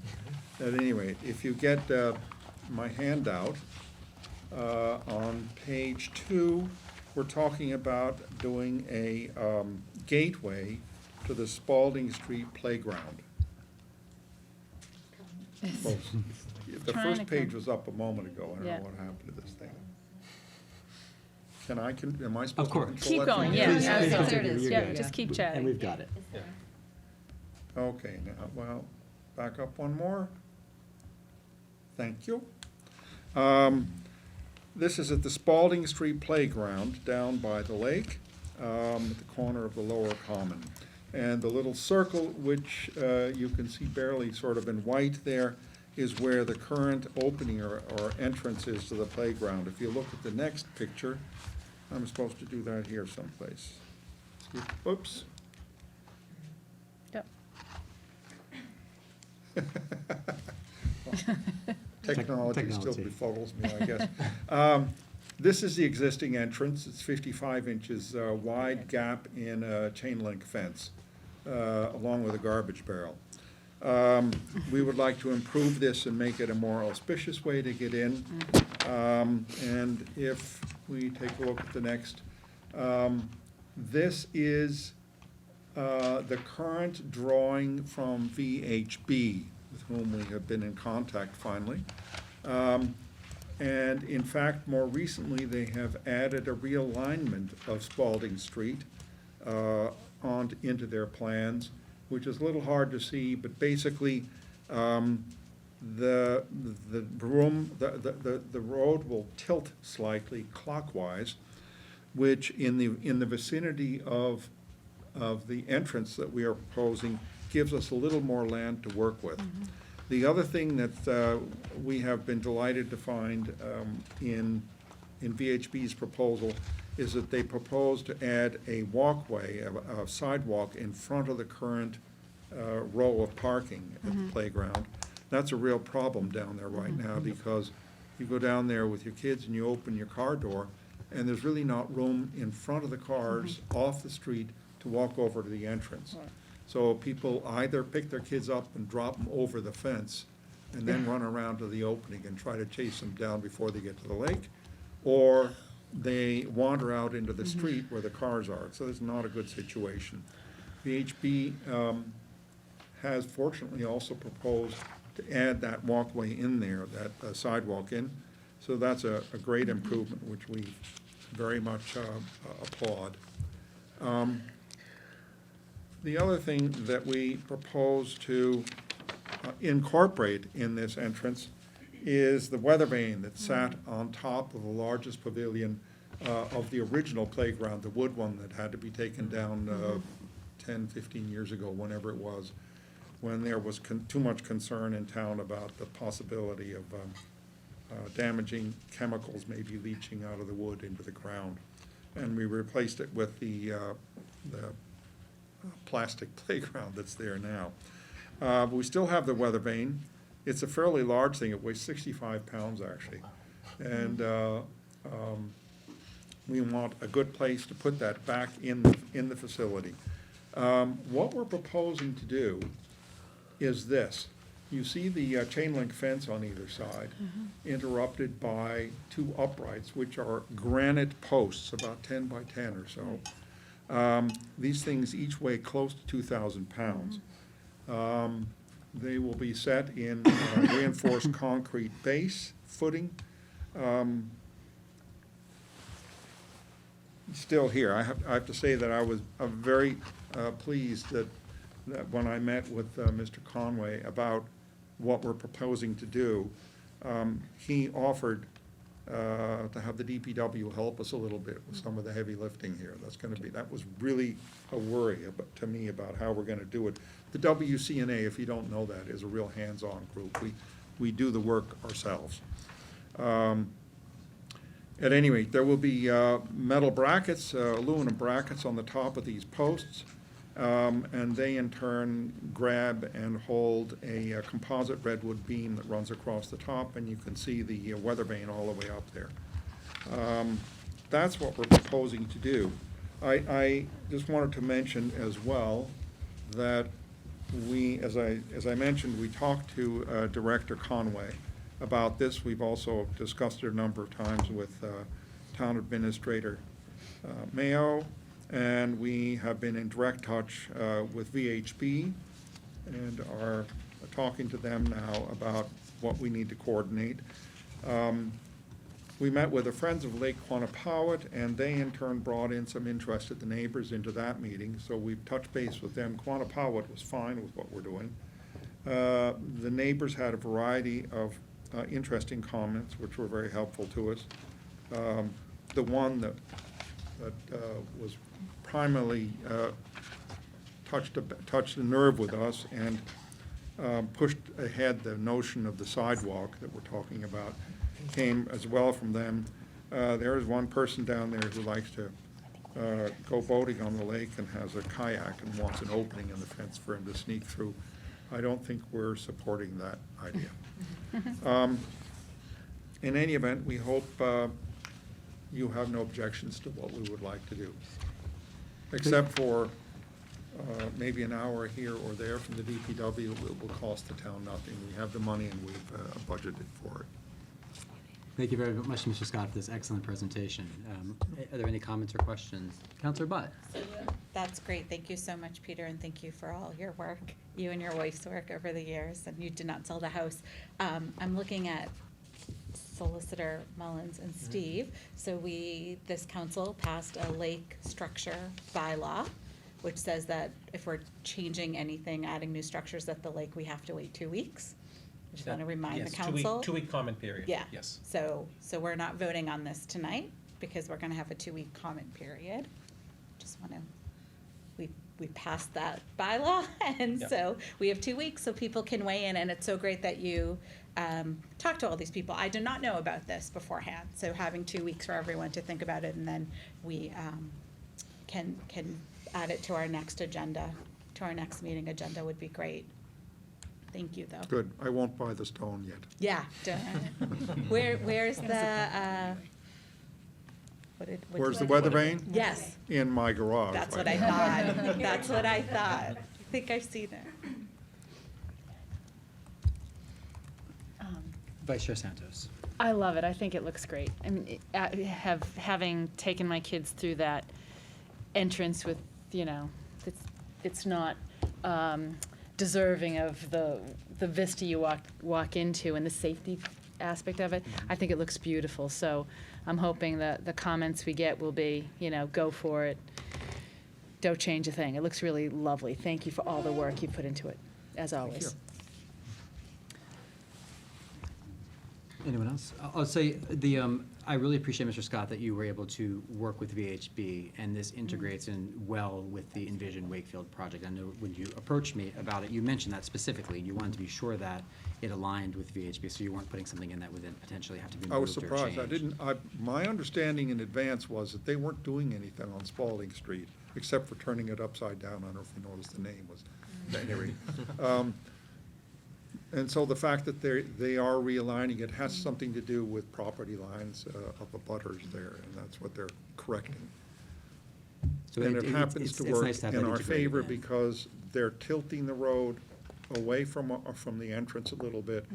And we propose to build the new entrance, the gateway, on the lake side of the existing fence and slightly offset to the right, which means the fence will not be touched for now.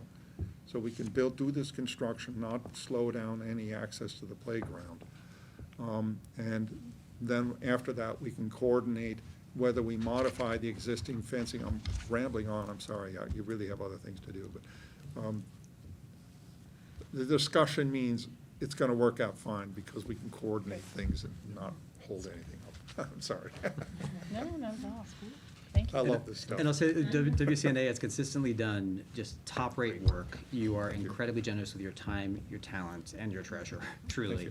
And thank you for that. There actually is a vote this evening relative to advancing this onto the public comment phase, because in order for us to formalize this, put it out there, we need to have it I'll say, like, in the queue, basically. And then that'll give us a 2-week period for the public comment, and then at the next meeting, it'll be voted on relative to going forward with the authorization. But at this, the vote tonight is for the advancement of the public comment. So with that, I'll entertain a motion to advance this to the public comment phase. So moved? Second. Moved by Vice Chair Santos, seconded by Councilor Chines. Any further discussion?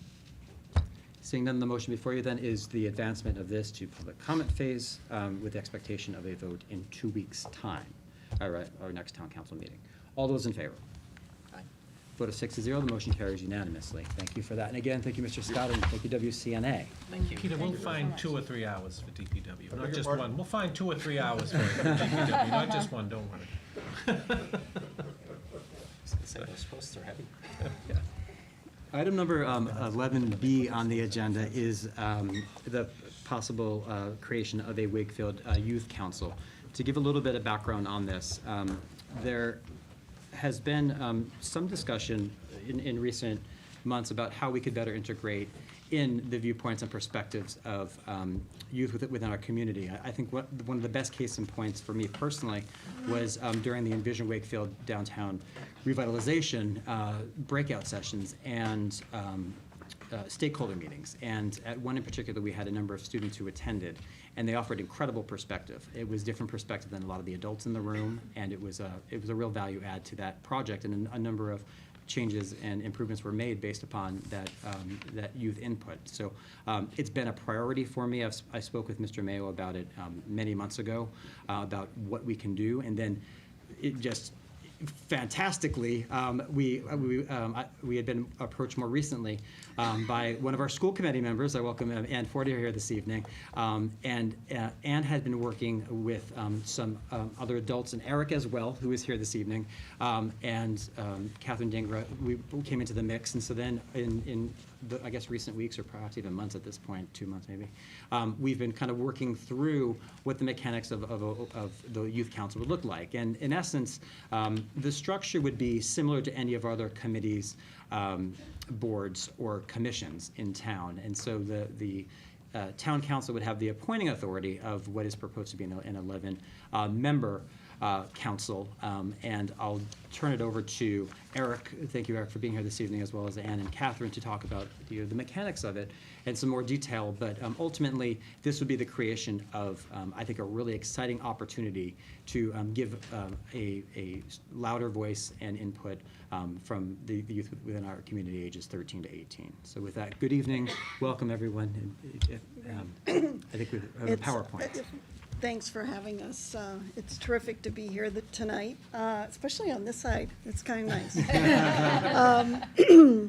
So just briefly, Parent University last year, I was with Julie Smith-Galvin, and we were presenting a kind of a Wakefield 101, really condensed little version of town government to some of the parents. And there's a parent in our audience who asked about, if we've ever thought about starting a youth commission. I thought, that's a great idea.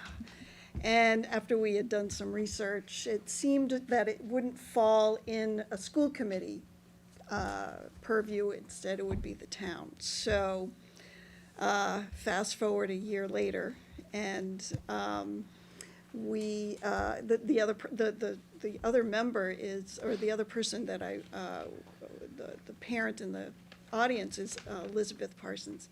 And unfortunately, she wasn't able to be here tonight, but she's been integral in putting this together. So Liz and I had spoken quite a bit, and I do want to mention, actually, I'm not sure how to work this. Maybe the other way. Yeah. Okay. We were looking for an opportunity for our youth to have a voice in our government. So not just sort of to learn about the government, but to advance any issues and concerns that the youth and young people in our town have, and this would be a vehicle. So, so I wanted to make mention of the first 2 points in our slide presentation, which, by the way, Eric, Rockstar, created for us. It's been tremendous. We felt that as a collective, we have a responsibility for not just our own personal kids, but for all of the children in our community. And we want to be responsive to the needs of our kids, not just in the school, but in other sort of community opportunities as well. So with that, I'm going to turn it over to Catherine so she can sort of talk a little bit more about how this sort of moved along. Right, so that's kind of where I got involved. As we have the dynamic youth action team where we have a lot of youth already making an impact in the community, but really focused on health and wellness, and we wanted to switch it to looking at how would we set up a youth council or a youth commission. And I actually served on Governor Patrick's youth council many years ago as an adult advisor, so I got to see how we could have youth really make an impact and lend their voice. So we brought it to the youth action team and we said, well, could we make this happen? And so that's when, in the summer, Eric took it on as a kind of a research project. I'm gonna look into this. And so he really started doing the research and understanding how these work throughout the state of Massachusetts, across the country, and saying, all right, well, how could we make that happen here? So I'm gonna just turn it over to Eric for the rest of it.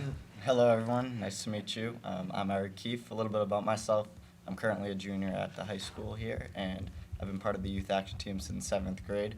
So as Catherine said, I took this on as like a summer project in the previous summer, and it kind of led to a lot. There's been like numerous meetings, but I think we're happy with the final result. So before I talk about the youth council, I wanted to thank Catherine and as well as Elizabeth for their cooperation and guidance, as well as Ed and Steve for your help. And should we get started? Yeah, just go right ahead. All right. So I'm going to be talking about the goals, structure, and the proposed next steps of the Youth Council. So the Youth Council is a platform that residents of 13 to 18, our youth, will serve as leaders empowered to share policies and comment in the community. And members will learn the process to advocate and be engaged directly in town issues, participate in local government, communicate and advocate for youth issues at appropriate forums, represent a cross-section of the town's neighborhoods. We believe this is important so you get the diverse community aspect with different sexes, races, sexual orientations, and ages, and also implement projects that will benefit the town's youth, population, schools, and the community at large.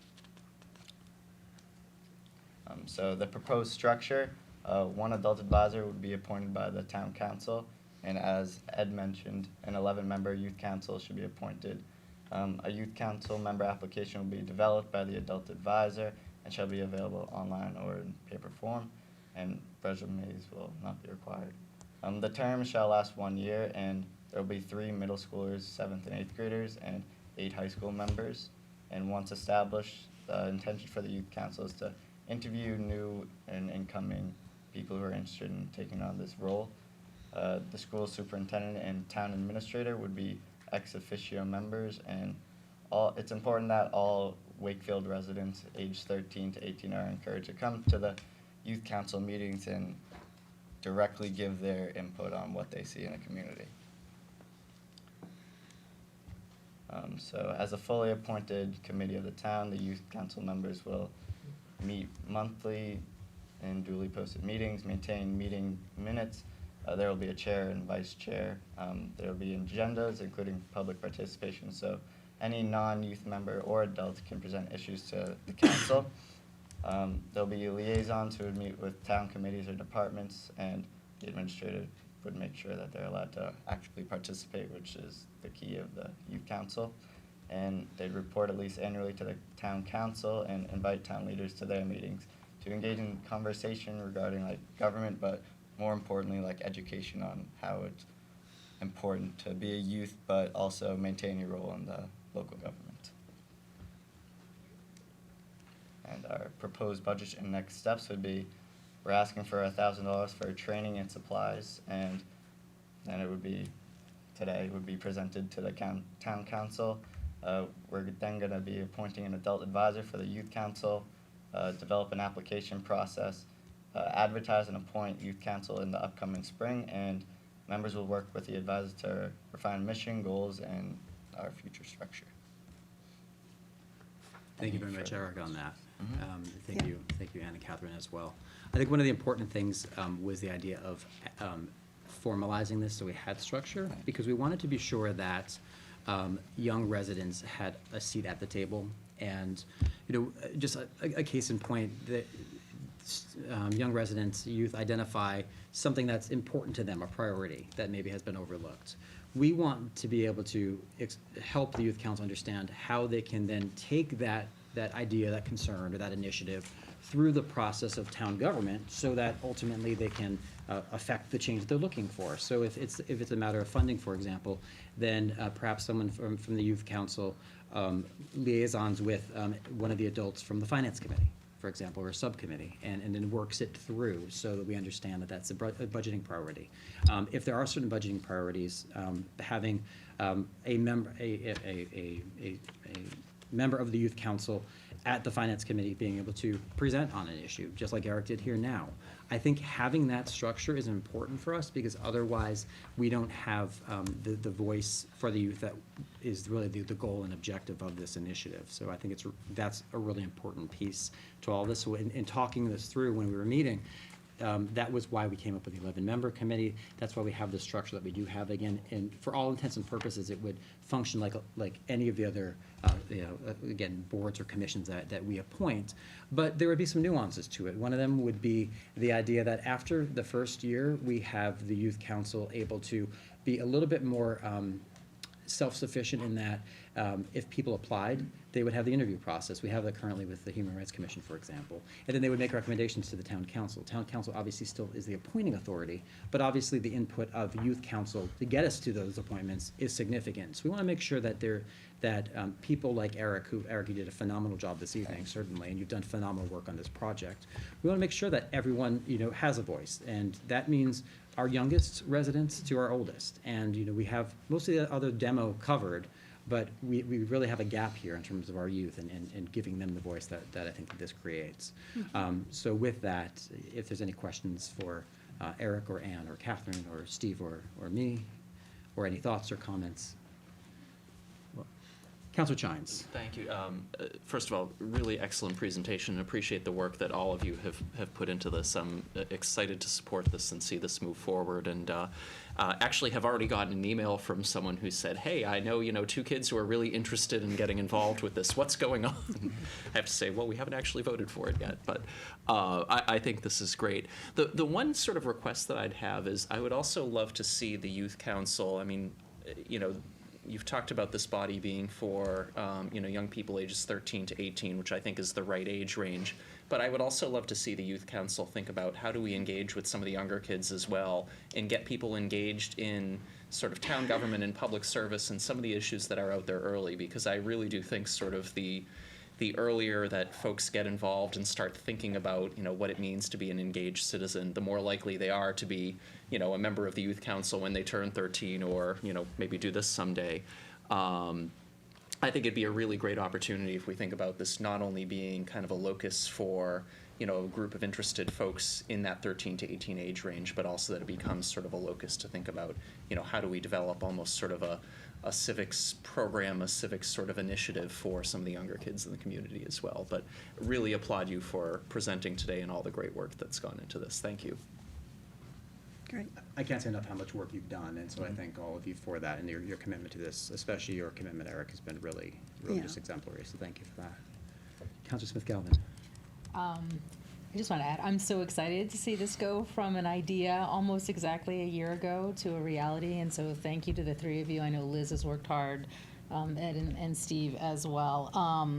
I think given where we are in kind of the civics curriculum and seeing 8th graders getting more involved, and we're beginning to see, interest in the Environmental Sustainability Committee on kids who have taken on those kinds of projects. So I just think that the timing on this is great. I was on the Governor's Youth Advisory Council when I was a teenager, and, not only did we actually, I really understood policy. It was very empowering as a young person, and I think it really influenced my future. So I'm very excited to be supporting this for Wakefield. Thank you all. Councillor Butt. Yeah, I want to echo what everyone said. Thank you so much. And I actually I'm sitting here thinking about that we've actually done some great stuff, and the Youth Council will be the best yet so far, but we have a young person on the We have environmental. 4, actually. We had interest. We had room for 1, but we took 4. So you took 4. The Human Rights Commission has someone.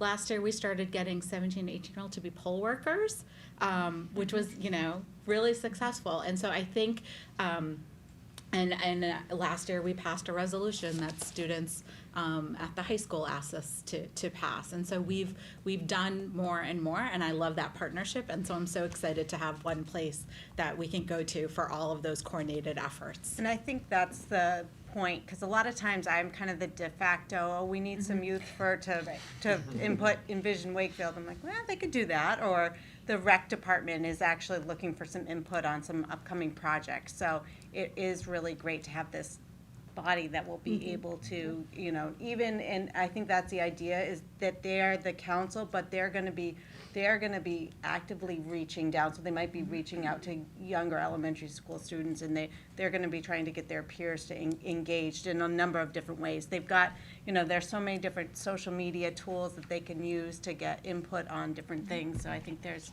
a lot of exciting models out there that they can replicate. This is going to be a really dynamic kind of back and forth kind of thing. So it's not just the students or the kids learning about government. It's about that the students are then finding an issue and sort of shepherding it through the process.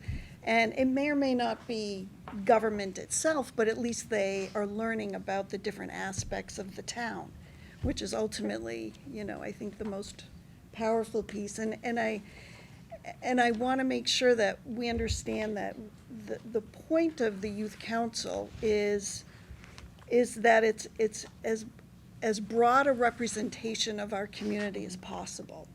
So, I think we need kids like Eric on it, who are real doers, but we need other voices that may not be as heard as often. Because we want them to be feeling comfortable with having that path, to share a worry that they have. So we're really excited about moving this forward. So thank you, Mr. Mayo and Mr. Dombrowski, for your support and really giving this some heft. I appreciate that a lot. I think we all do. Yeah. I'm looking forward to the town council working in different ways with the youth council going forward. I think there are a lot of opportunities to collaborate. The youth council is not going to be a standalone. It's going to be, I think, as integrated as possible into a lot of, different bodies that we appoint, certainly. So I think it's a really good opportunity, certainly. So with that, I'll entertain a motion for the approval of the creation of the youth council, which will be an 11-member body. And I should say that there is reference to an adult advisor to be appointed. I would offer that at this point we may want to table that and then revisit that at our next meeting. If we at least put that out to see, gauge interest levels, and that'd probably be appropriate. So if it pleases the body, I'll entertain a motion to that regard. So moved. Are we approving the $1,000? But I'll find that in an existing budget. Existing. Yeah. So. Okay, excellent. You know that miscellaneous one that I Jonathan like has that. started? Did you guys get a raise?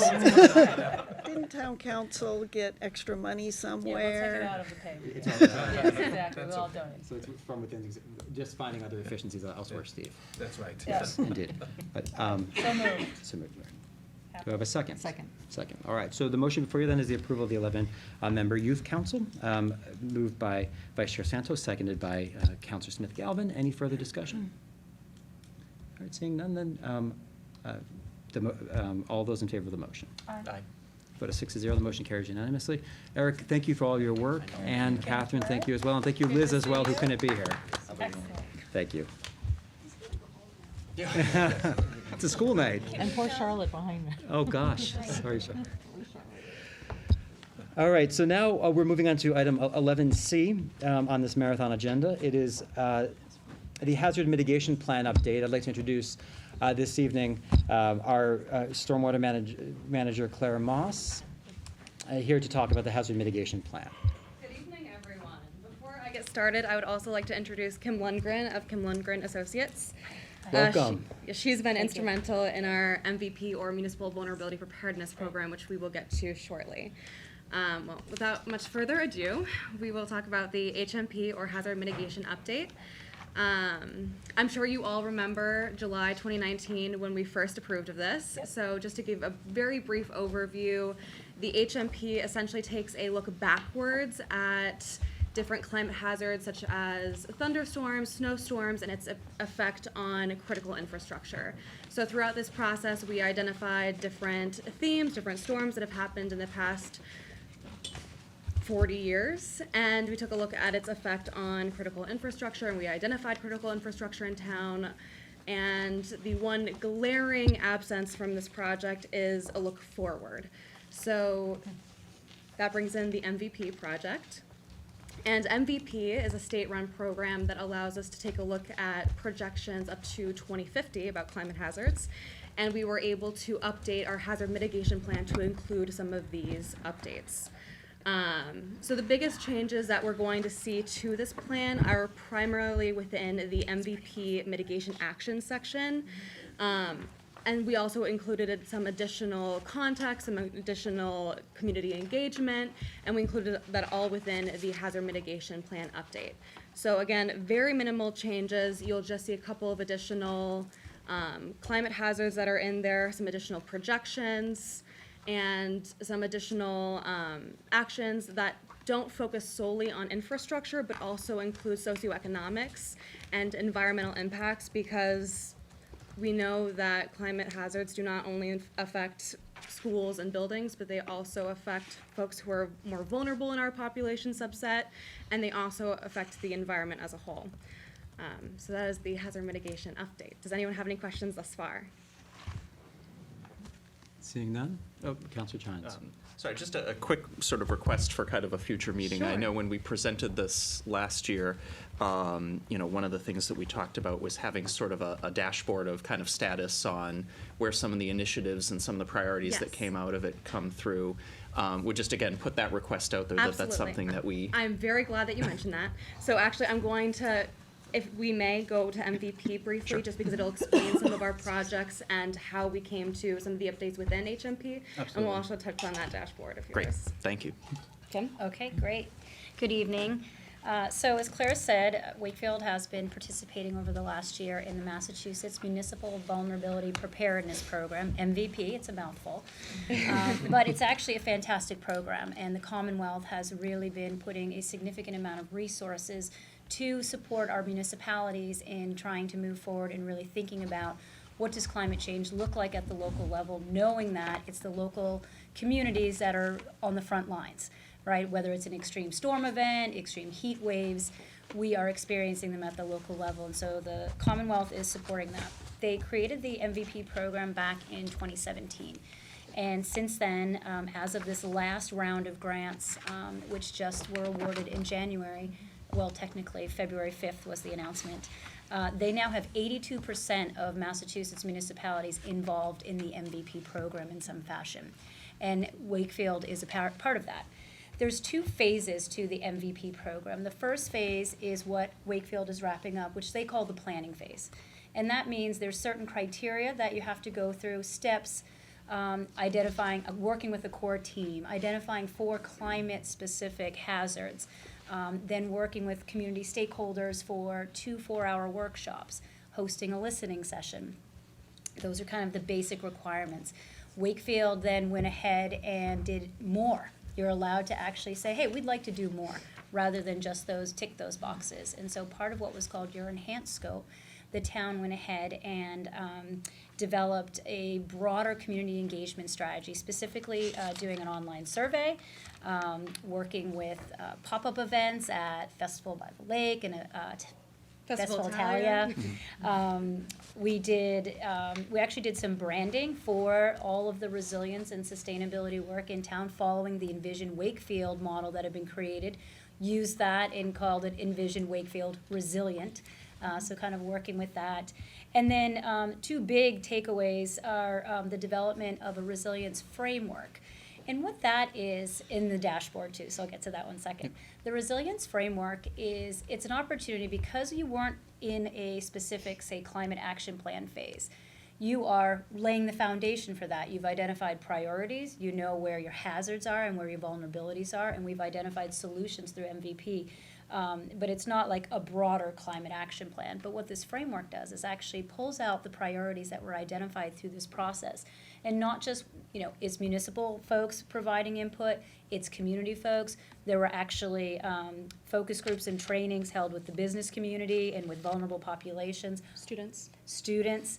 All of that came together to create a framework. And the framework looks at 4 different areas: equity, regional collaboration, greenhouse gas reductions, and resilience.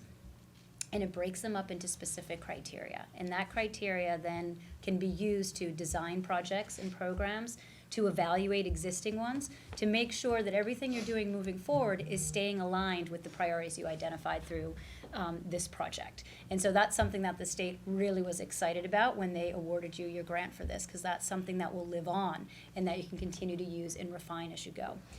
And then the last piece is the community dashboard. And this is exactly, as you're mentioning, the idea of tracking progress.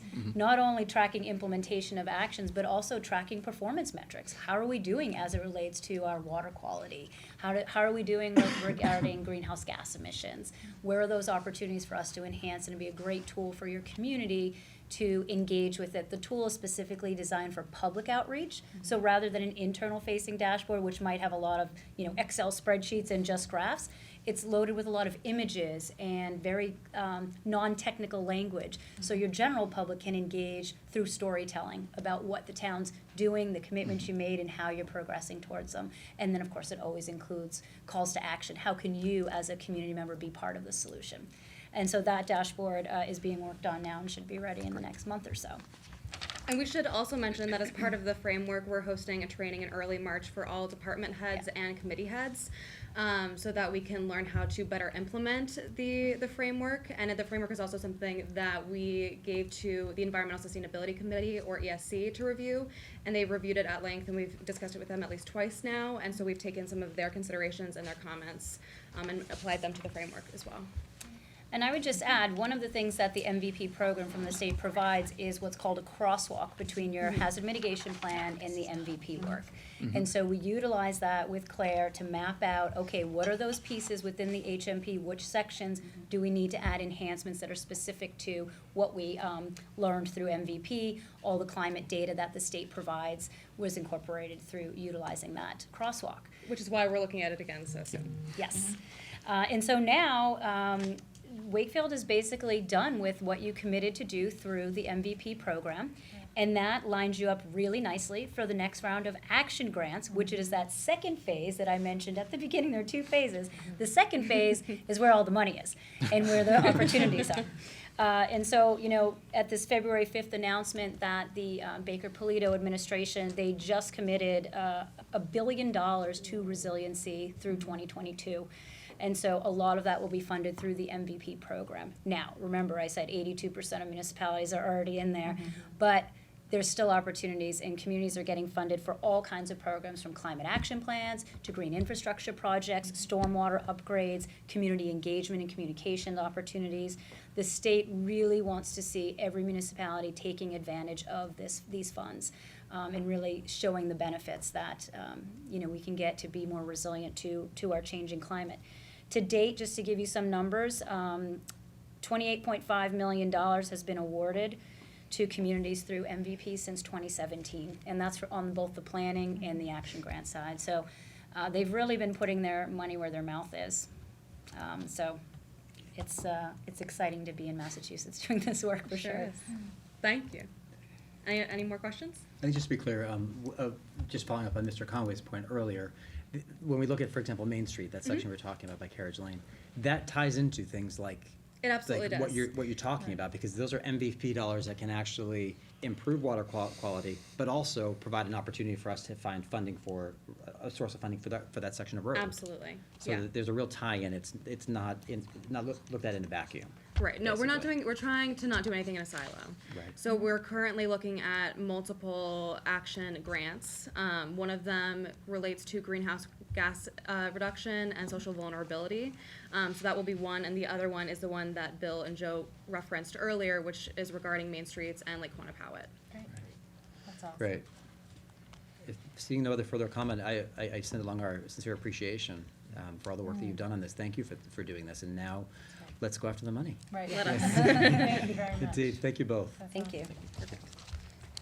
Does that count as a vote? No, I mean, I No, think we you need need an a motion to official go vote. forward Yes. with the changes, yeah. Exactly. So, based upon that, I will entertain a motion for the approval of the revised, updated plan as presented by Ms. Moss. So moved.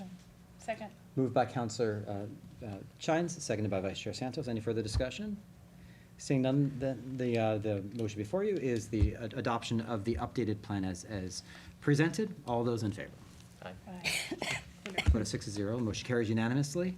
And then the MVP program, we should take that separately, Mr. Mayo, correct? I would, yes. Yeah, Yep. so, the next vote then I will entertain relates to the the Municipal Vulnerability Program, the MVP program, as described and identified by Ms. Moss in her presentation. So moved. Second. Moved by Vice Chair Santos, seconded by Councilor Chimes. Any discussion? Seeing none, the motion before you is, as relates to the MVP program, as presented. All those in favor? Aye. Vote of 6-0, the motion carries unanimously. Thank you for your time. Thank Again, you. thank you both. Thank you very much. Thank you for waiting, too. Yeah. Appreciate it. Our pleasure. Okay, moving on very, very quickly, item number 12 on the agenda is constituent issues. If there are any issues that need to be addressed this evening that cannot wait until the next meeting, please raise them now, otherwise we can address them. Oh, gosh, I'm sorry, I am not. Apologies. Item 11E, there's a lot of presentations this evening. Item 11E, the community garden proposal. I'll turn over to Mr. Mayo. Yes, thank you very much, Mr. Chairman. I'll be quick. I want to thank Councilor Butt for all her help with this program as well. Well, we've held two very exciting meetings that were very well attended, public meetings, to talk about the proposal of a community garden within Wakefield. And they were held on the December 17th and on February 10th, and we had probably 25, 30 people at each meeting, and kind of some different people too, which was very nice. So anyways, why a community garden? It does provide an opportunity for residents to grow healthy foods, de-stress, that's what I use mine for, exercise, and share knowledge. And I understand that if I had community garden, my tomatoes would have been much better this year. At least that's what I was told. It's an alternative to home gardens, especially for people with who live in apartments or condos and senior living residents. And as you know, we've got a lot of new development going on, and people do not have the ability to have a backyard and have a garden for themselves. And we are not reinventing the wheel here. This has always been successful in many surrounding towns. So how this came about is that we did get a $50,000 earmark from the Commonwealth of Massachusetts, much like the earmark for the solar panels that we talked about this morning, a little bit earlier today. It should be used by June 30th. Construction and setup will be performed by the Wakefield DPW and private contractors. And the ongoing management of the community garden will be by the Recreation Department. Rec Director Dan McGrath, in his previous life, actually managed the garden in Arlington, so he has a lot of experience here on this. So proposed layout, and what was really interesting is that in meeting with the citizens on it, they actually kind of changed some of the thoughts that we had going into it.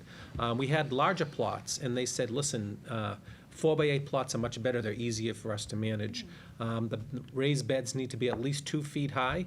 They say that's to get rid of the rabbits. I think rabbits will jump 2 feet high, but that's what they told us. We thought we'd have a shed there, shed for shared garden tools, rain barrels to collect rain off of the shed, trash receptacles, and compost bins for some of the green waste that is created there at the garden.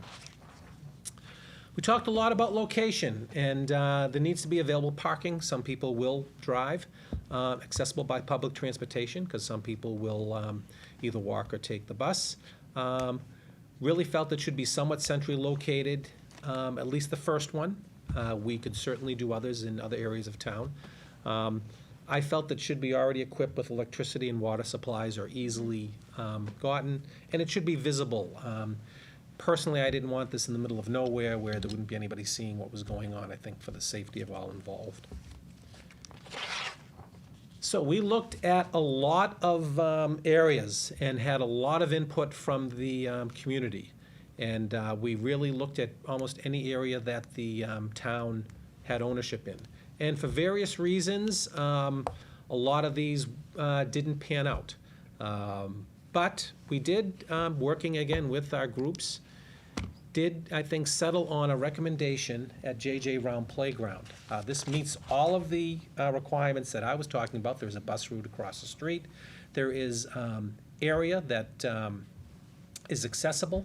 There is and it gets excellent sun. We actually did a little bit of a sun analysis too, because some of the areas that we were considering maybe weren't as sunny.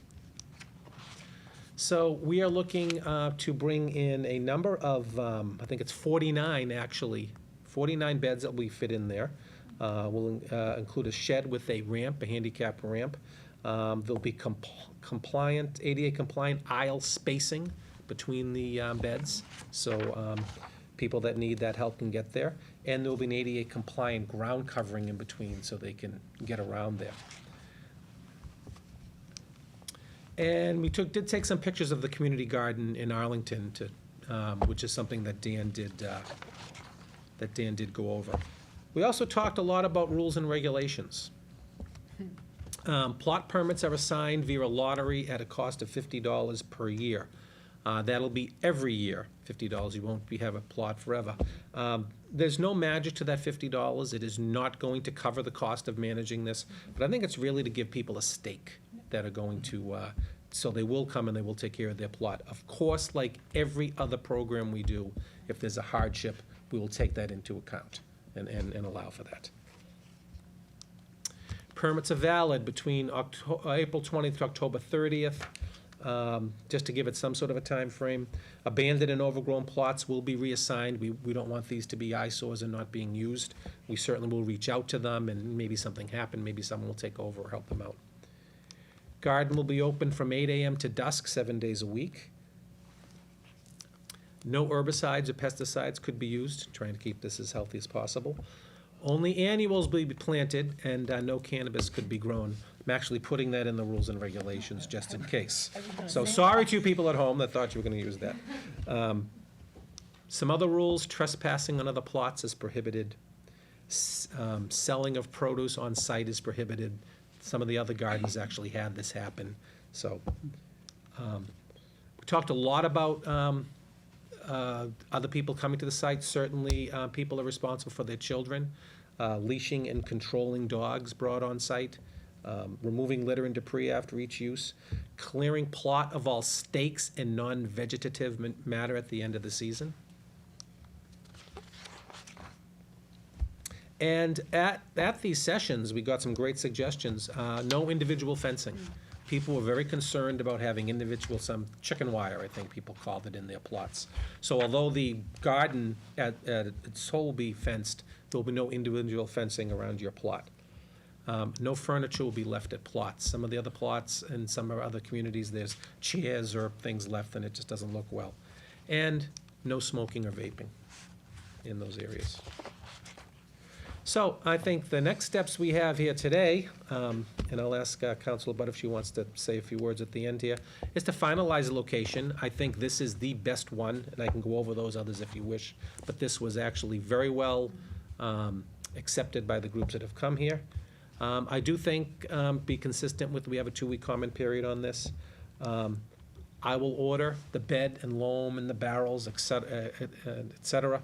I will tell you that I actually have already gone out and done, due diligence or had due diligence done to see the cost of these items. And we do have a company that will actually build and put in the 2-foot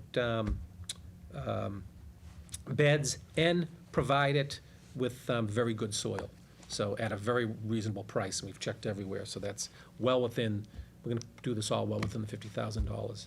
And then we'll start planting and having a good community conversation. So really rapidly. I know the hour was quick, but I did try to put all that in, and I'll see if Maureen has any additions. She was very helpful in this, so. Yeah. Councilor Bott. Yeah, so thank you, Steve, and I do want to thank you and Dan McGrath for all your work on it. So And Jen. Jen did and Jen McDonald, yeah.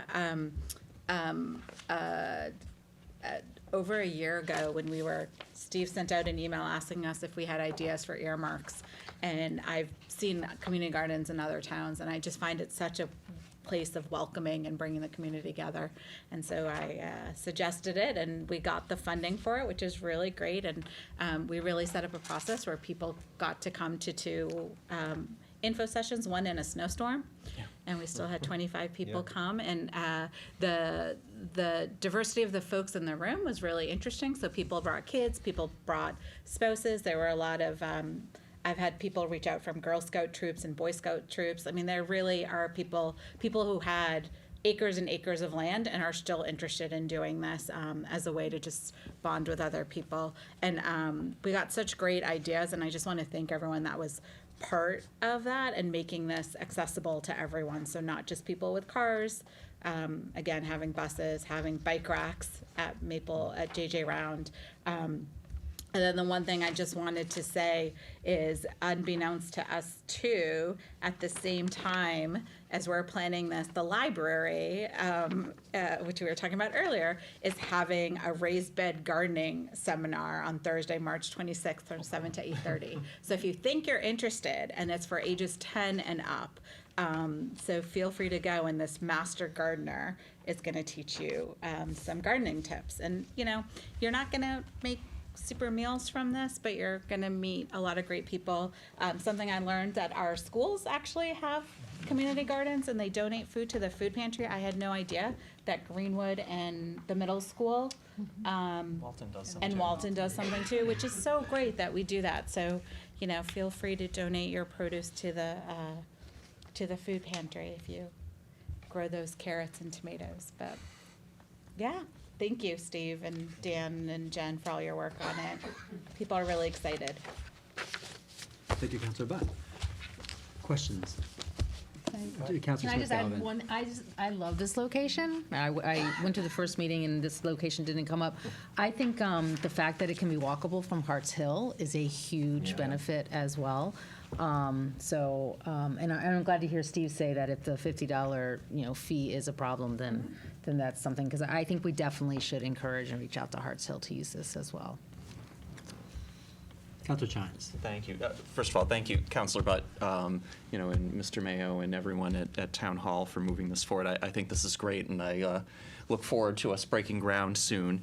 I just had one sort of question or request for us to consider, and some of the feedback that you got around no furniture being allowed on the plots. Well, obviously, I don't think we'll want someone to move, their recliner into the site. I hope that we're at least flexible enough or mindful that, for folks that are mobility impaired or seniors that are using a plot, they might need to have or want to have, a small garden chair or something like that, just to allow them to be able to use the plot fully. And so hope that there's just some flexibility there. We would hope to try to get those into the shed and what have Okay. you. We just don't want them left around.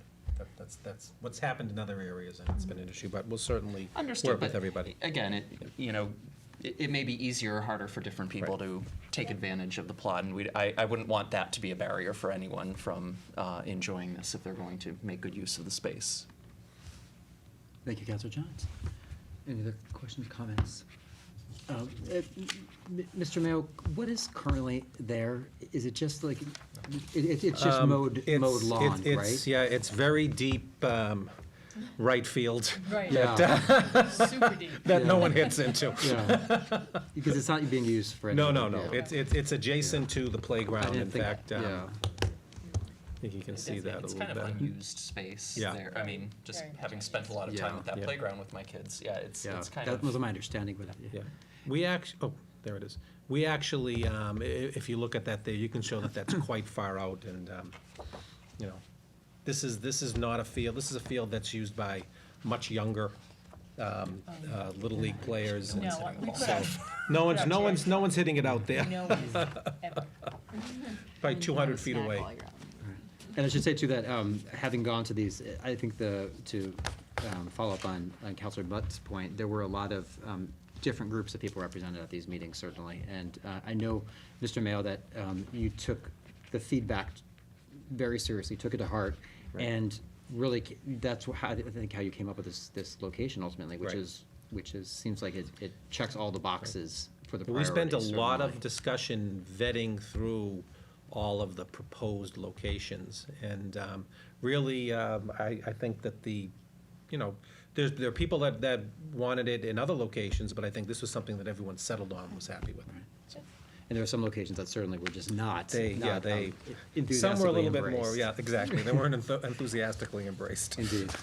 Well, thank you for that. All right, so similar to our prior vote, because we have the 2-week comment period, this vote tonight would be to advance this forward to the 2-week comment period, then it would go online, et cetera, and then the expectation would be at the next meeting, we would vote for the approval of this.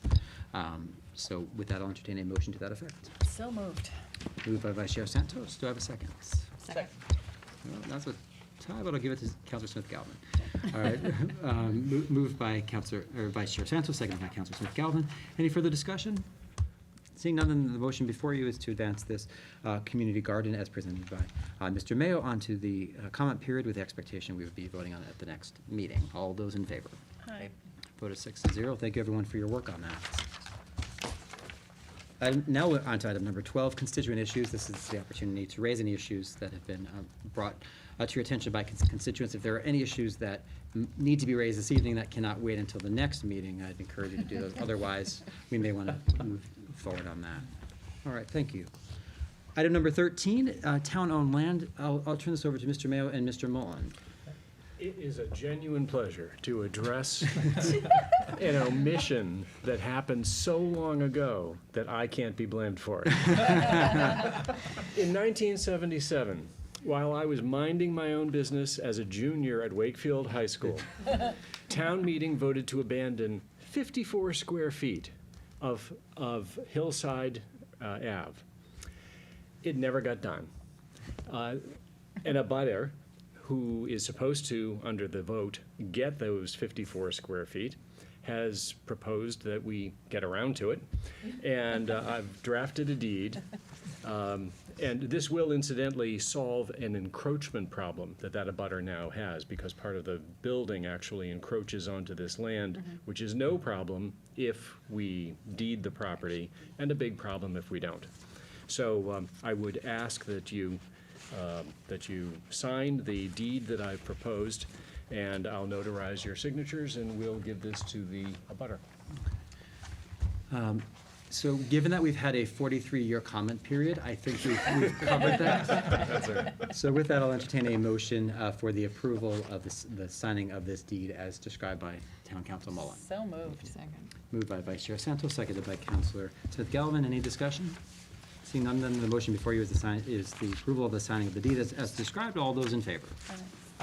Vote of 6-0. The motion carries unanimously, and the deed is already being signed. I'm just happy I'm not on We the got it. title at all. Item number 14 is a request for a license. We have a request for a one-day liquor license for a fundraising event at the Maricala Civic Center on March 28th from 6 p.m. until 12 noon. Sorry, it's 12 a.m. So moved. Moved by Vice Chair Santos, seconded by, I'll give it to Councilor May. Mr. May. Any discussion? Seeing none, the motion before you is the approval as the license as described. All those in favor? Aye. Vote of 6-0, the motion carries unanimously. Item number 15 on the agenda is a banner request. We have a request by the applicant seeking to place a banner across Main Street outside the Maricala Civic Center from September 1st through September 12th of this year. I'll entertain a motion. Well, what's the Can I banner? ask a question? I didn't think we were approving banners anymore. No, we are. We are. We Yeah, are? we're Just we are. We're the only authority to do it. Oh, okay, I thought they were Yeah. just No, no. going No. through the, okay, No. sorry. The request, they all end up getting processed through. So you only- process it and then bring Yes. it to us?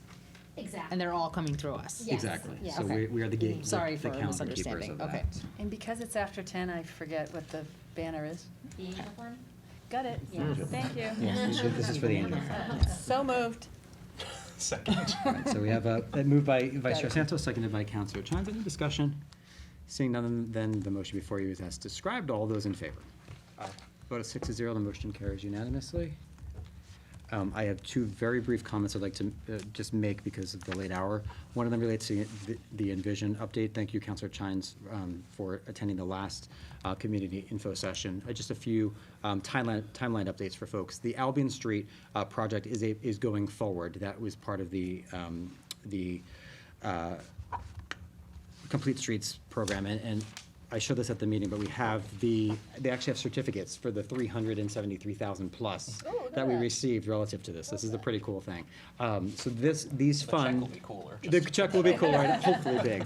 But so these funds will be directly applied to that, and the Albion Street corridor will become a bit of a template for what we would anticipate the broader Envision project to be. And so things like bump outs, sidewalks, crossings and the like, different materials, and we'll be able to try out a lot of different elements, and then ultimately see what we like and see what we can improve upon for the broader project that goes from the junction all the way down to the lake. As far as a timeline going forward, we expect the construction for Albion Street will happen over the summer of 2020. So this is something that's going to be pretty well accelerated. And design continues to be ongoing with VHB, the company that's handling the entire Envision project. So we expect that by late summer, by about August of 2020, we'll be in a position to have a 25% community design meeting. Then advance that forward through to submit a 25% concept design to Mass DOT, get their feedback, which would probably be end of this year, early next, in which case we would then reconvene based upon their feedback. It goes through a series of different departments, Mass DOT looking at everything. But that's moving along nicely. And if you have any questions about the project, if you missed the last forum, it's on our website. You just go to the main webpage and click on Envision Wakefield, and you'll see the recording as well as all the other information relative to it. The other piece I wanted to hit briefly is the Public Safety Building. The Public Safety Building Reassessment Committee is actually convening tomorrow evening, and we have a communications subcommittee that had been formed and in recent months has been working on ways in which to convey information relative to the project out to the community. And so there will be a series of videos that will go out, a video tour, and there'll just be a lot of information relative to this project, where the needs are, what has been considered, and how the committee has arrived at the recommendations that it would be moving forward, presumably at town meeting. So I just wanted to make everyone aware of that. But there's a lot of community input. This is the period for that. There is expected to be a community forum between now and town meeting, as well as other opportunities for residents to speak to members of the committee or those involved with this potential project to make sure that they have a full understanding and can make an informed decision. If there are no questions or comments on that, I'll move on to the next item. No, all right.